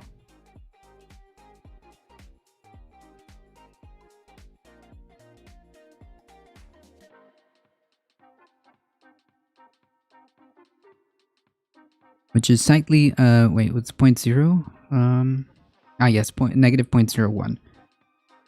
The combined effect of all known radiative feedbacks, physical, biogeophysical, and non-CO2 biogeochemical, is to amplify the base climate response in the absence of feedbacks, also known as the Planck temperature response, virtually certain. Combining these feedbacks with Planck response, the net climate feedback parameter is assessed to be negative 1.16, negative 1.81 to 0.51, which is slightly less negative than the inferred from the overall ECS assessment. The combined water vapor and lapse rate feedback makes the largest single contribution to global warming, whereas the cloud feedback remains the largest contribution to overall uncertainty due to the state dependence of feedbacks as evidence from paleoclimate observations and from models. The net feedback parameter will become less negative as global temperatures increase. Furthermore, on long time scales, an ice sheet feedback parameter is very likely positive, promoting an additional warming on millennial timescales as ice sheets come into equilibrium with the forcing. Yikes. The carbon cycle provides for additional feedbacks on climate owing to sensitivity of land, atmosphere, and ocean atmosphere carbon fluxes and storage change in climate and in atmospheric CO2. Because of the timescale associated with land and carbon uptake, these feedbacks are known to be scenario dependent. Feedback estimates deviate from linearity in scenarios of stabilizing or reducing concentrations. With high confidence, increased atmospheric CO2 will lead to increased land and ocean carbon uptake, acting as a negative feedback on climate change. It is likely that a warmer climate will lead to reduced land and ocean carbon uptake, acting as a positive feedback. Yeah, I mean, yeah.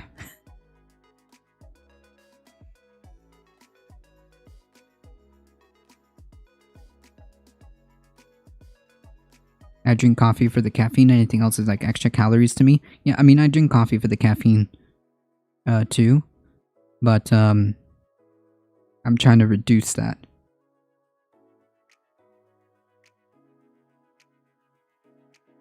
Thawing terrestrial permafrost will lead to carbon release. High confidence, but there's low confidence in the time and magnitude and relative roles of the CO2 versus CH4 as feedback processes. An ensemble of models projects CO2 release from permafrost to be 3 to 41 tons per 1 degree Celsius of warming by 2100. Jesus Christ. Leading to warming strong enough that it must be included in estimates of remaining carbon budgets, but weaker than warming from fossil fuel burning. Yikes.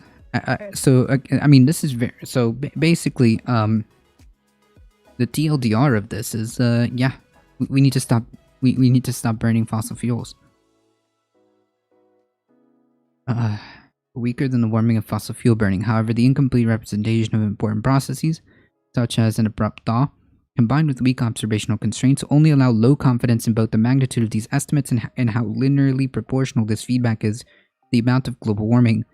There is emerging evidence that permafrost thaw and thermokarst give rise to the increase in methane and nitrogen oxide, which lead to combined radiative forcing from permafrost thaw being larger from CO2 emissions only. However, the quantitative understanding of these additional feedbacks is low, particularly for N2O. These feedbacks, as well as potential additional carbon losses due to climate-induced fire feedbacks, are not routinely included in Earth system models. Wait. These feedbacks, as well as potential additional carbon losses due to climate-induced fire feedbacks, are not routinely included in our system models. Ooh. Ah.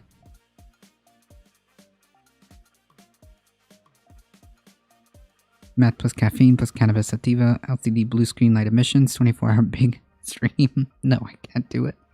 I can't do a 24-hour stream.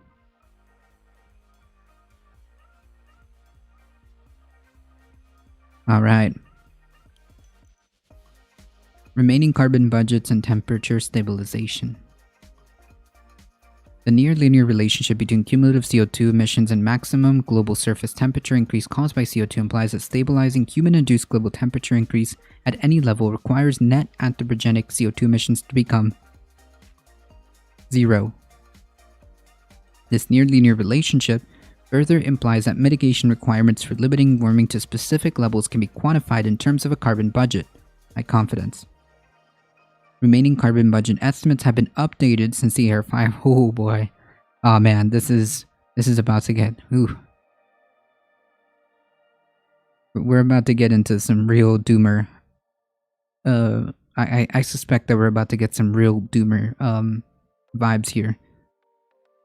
Remaining carbon budget estimates have been updated since the ER5 with methodological improvements resulting in larger estimates that are consistent with SR 1.5. Several factors including estimates of historical warming, future emissions from thawing permafrost, and variations in projected non-CO2 warming, and the global surface temperature change after cessation of CO2 emissions affect the exact value of carbon budgets. High confidence. Limiting further climate change would require substantial and sustained reductions of greenhouse gas emissions. Without net zero emissions and a decrease in the net non-CO2 forcing or sufficient net negative CO2 emissions to offset any further warming from net non-CO2 forcing, the climate system will continue to warm. Yeah. There's high confidence that mitigation requirements for limiting warming to specific levels over the century can be estimated using a carbon budget that relates cumulative CO2 emissions to global mean temperatures, temperature increases. For the period of 1850 to 2019, a total of 2,390 plus or minus 204 gigatons of CO2 of anthropogenic CO2 has been emitted. Remaining carbon budgets, starting from January of 2020, for limiting warming to 1.5 to 1.5 Celsius, 1.7, and 2 point are estimated at 500 gigatons, 850 and 1350 respectively, based on the 50th percentile of TCRE. For the 67th percentile, the respective values of 400, 700, and 1150. The remaining carbon budget estimates for different temperatures assume that non-CO2 emissions are mitigated consistent with the median reductions found in scenarios in the literature as assessed in SR 1.5, but may vary an estimated plus or minus 220 gigatons depending on how deeply further non-CO2 emissions are assumed to be reduced. Ooh, I mean, you shouldn't be on the issue. True.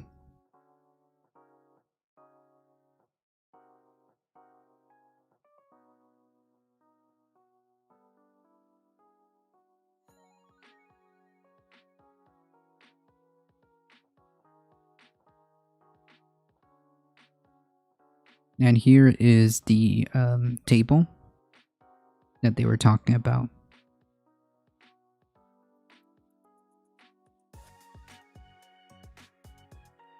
If you are looking at the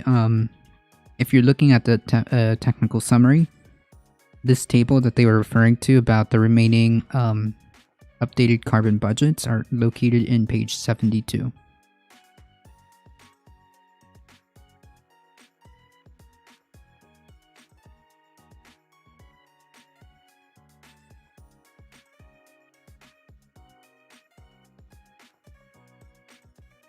There is high confidence that several factors, including estimates of historical warming, future emissions from thawing permafrost.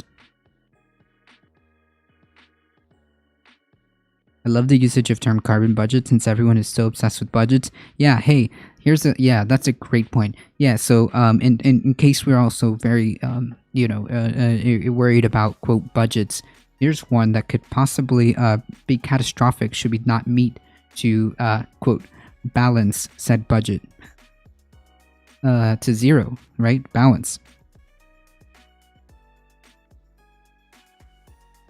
There's high confidence that several factors, including estimates of historical warming, future emissions from thawing permafrost, and variations in projected non-CO2 warming will affect the value of carbon budgets, but do not change the conclusion that global CO2 emissions would need to decline to net zero to halt global warming. I mean, like, this is very, very stressed during the entirety of this.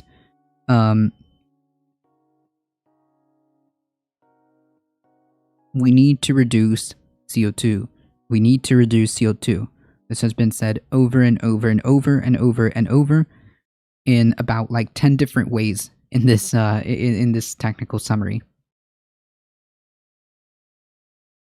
We need to decline to net zero to halt global warming. Estimates may vary by plus or minus 220 gigatons depending on the level of non-CO2 emissions at the time global anthropogenic CO2 emissions reach net zero. This variation is referred to as non-CO2 scenario uncertainty and will be further assessed in the AR6 Working Group 3 contribution. Geophysical uncertainties surrounding the climate response to these non-CO2 emissions result in additional uncertainty of at least plus or minus 220, and uncertainties in the level of historic warming resulting in a plus or minus 50 gigatons uncertainty. Methodological improvements and new evidence result in updating remaining carbon budget estimates. And new evidence results in updated remaining carbon budget estimates. The assessment in AR6 applies the same methodological improvements as in SR 1.5, which uses a recent observed baseline for historic temperature changes and cumulative emissions. Changes compared to SR 1.5, observed baseline, changes compared to SR 1.5 are therefore small. The assessment of new evidence results in updated median remaining carbon budget for estimates for limiting warming to 1.5 and 2 degrees Celsius being the same and about 60 gigatons smaller, respectively, after accounting for emissions since SR 1.5. Meanwhile, the remaining carbon budgets for limiting warming to 1.5 degrees Celsius would be about 300 to 350 gigatons, 300 to 350 gigatons larger if evidence and methods available at the time of the AR5 would be used. Jesus. In a specific remaining carbon budget is exceeded, this results in lower probability of keeping warming below a specified temperature level and higher irreversible global warming over decades to centuries, or alternatively, a need for net negative CO2 emissions or further reductions in non-CO2 greenhouse gases after net zero CO2 is achieved to return warming to lower levels in the long term. Jesus Christ.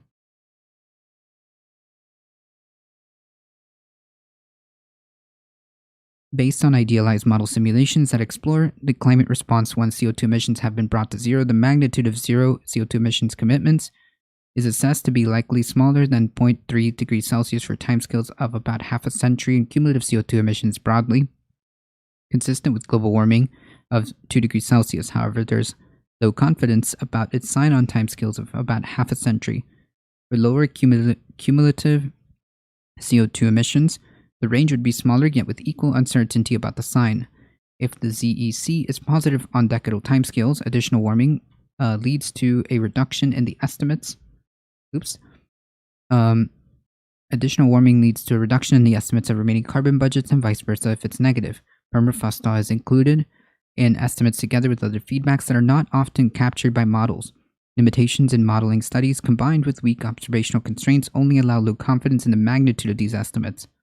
Despite the large uncertainties surrounding the quantification of the effect of additional Earth system feedback processes such as emissions from wetlands and permafrost thaw, these feedbacks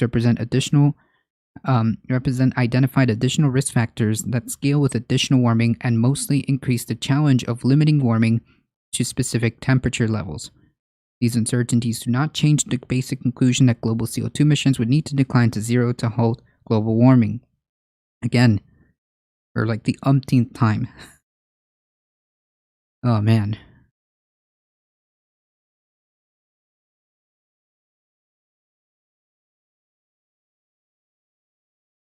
Deliberate carbon dioxide removal from the atmosphere has the potential to compensate for residual CO2 emissions to reach net zero CO2 emissions or to generate net negative CO2 emissions. In the same way that part of current anthropogenic net CO2 emissions are taken up by land and ocean carbon stores, net CO2 removal will be partially counteracted by CO2 release from these stores. Very high confidence. Asymmetry in the carbon cycle response to simultaneous CO2 emissions and removals implies that a larger amount of CO2 would be needed to remove to compensate for an emission of a given magnitude to attain the same change in atmospheric CO2. Medium confidence. CDR methods have wide-ranging side effects that can either weaken or strengthen the carbon sequestration and cooling potential of these methods and affect achievement of sustainable development goals.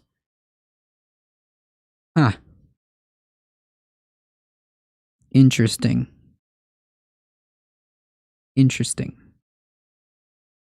So we got to get off CO2 emissions. We need to cut CO2 emissions and greenhouse gas emissions, clearly. It's not guaranteed by going net negative. Carbon negative would be would have the effect that we thought it would have. Alright folks, page 73. We are making excellent progress. I think we'll be done by I think we'll be done soon. I want it to be done by today, but that's not going to happen. Well, we'll continue, of course. Please check that out. And page 73. Okay, great. All right, folks. Unfortunately, that is all the time I have today. I do have to start heading out for work. I appreciate all of you guys hanging out here. Thank you, Dr. Heem, for the passive raid. Thank you for all the new follows. Thank you, Darkna. Thank you, Spread It Forward. Thank you for all the support. I appreciate you guys. You guys are what makes this channel grow. If you guys enjoyed the content, don't forget to follow. Don't forget to go to the YouTubes and hit that like and subscribe button and join us. We're here Monday to Thursday, 9 a.m. to 11 a.m. Eastern Time, doing the news and politics. And on Saturdays, Saturday Caturdays, noon Eastern Time. Make sure you check that out. Make sure you join the Discords. Follow us on the social medias. As always, please stay safe. Please take care of each other. Love y'all, and I hope to see you guys in the next one. See ya! Alright, folks, hang tight. Hang tight.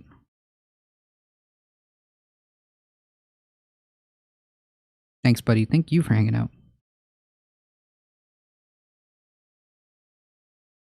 Let's head out to Ben's channel. Thank you, Hardies. Appreciate it. Alright, folks, we're heading out in 5, 4, 3, 2, 1. Here we go.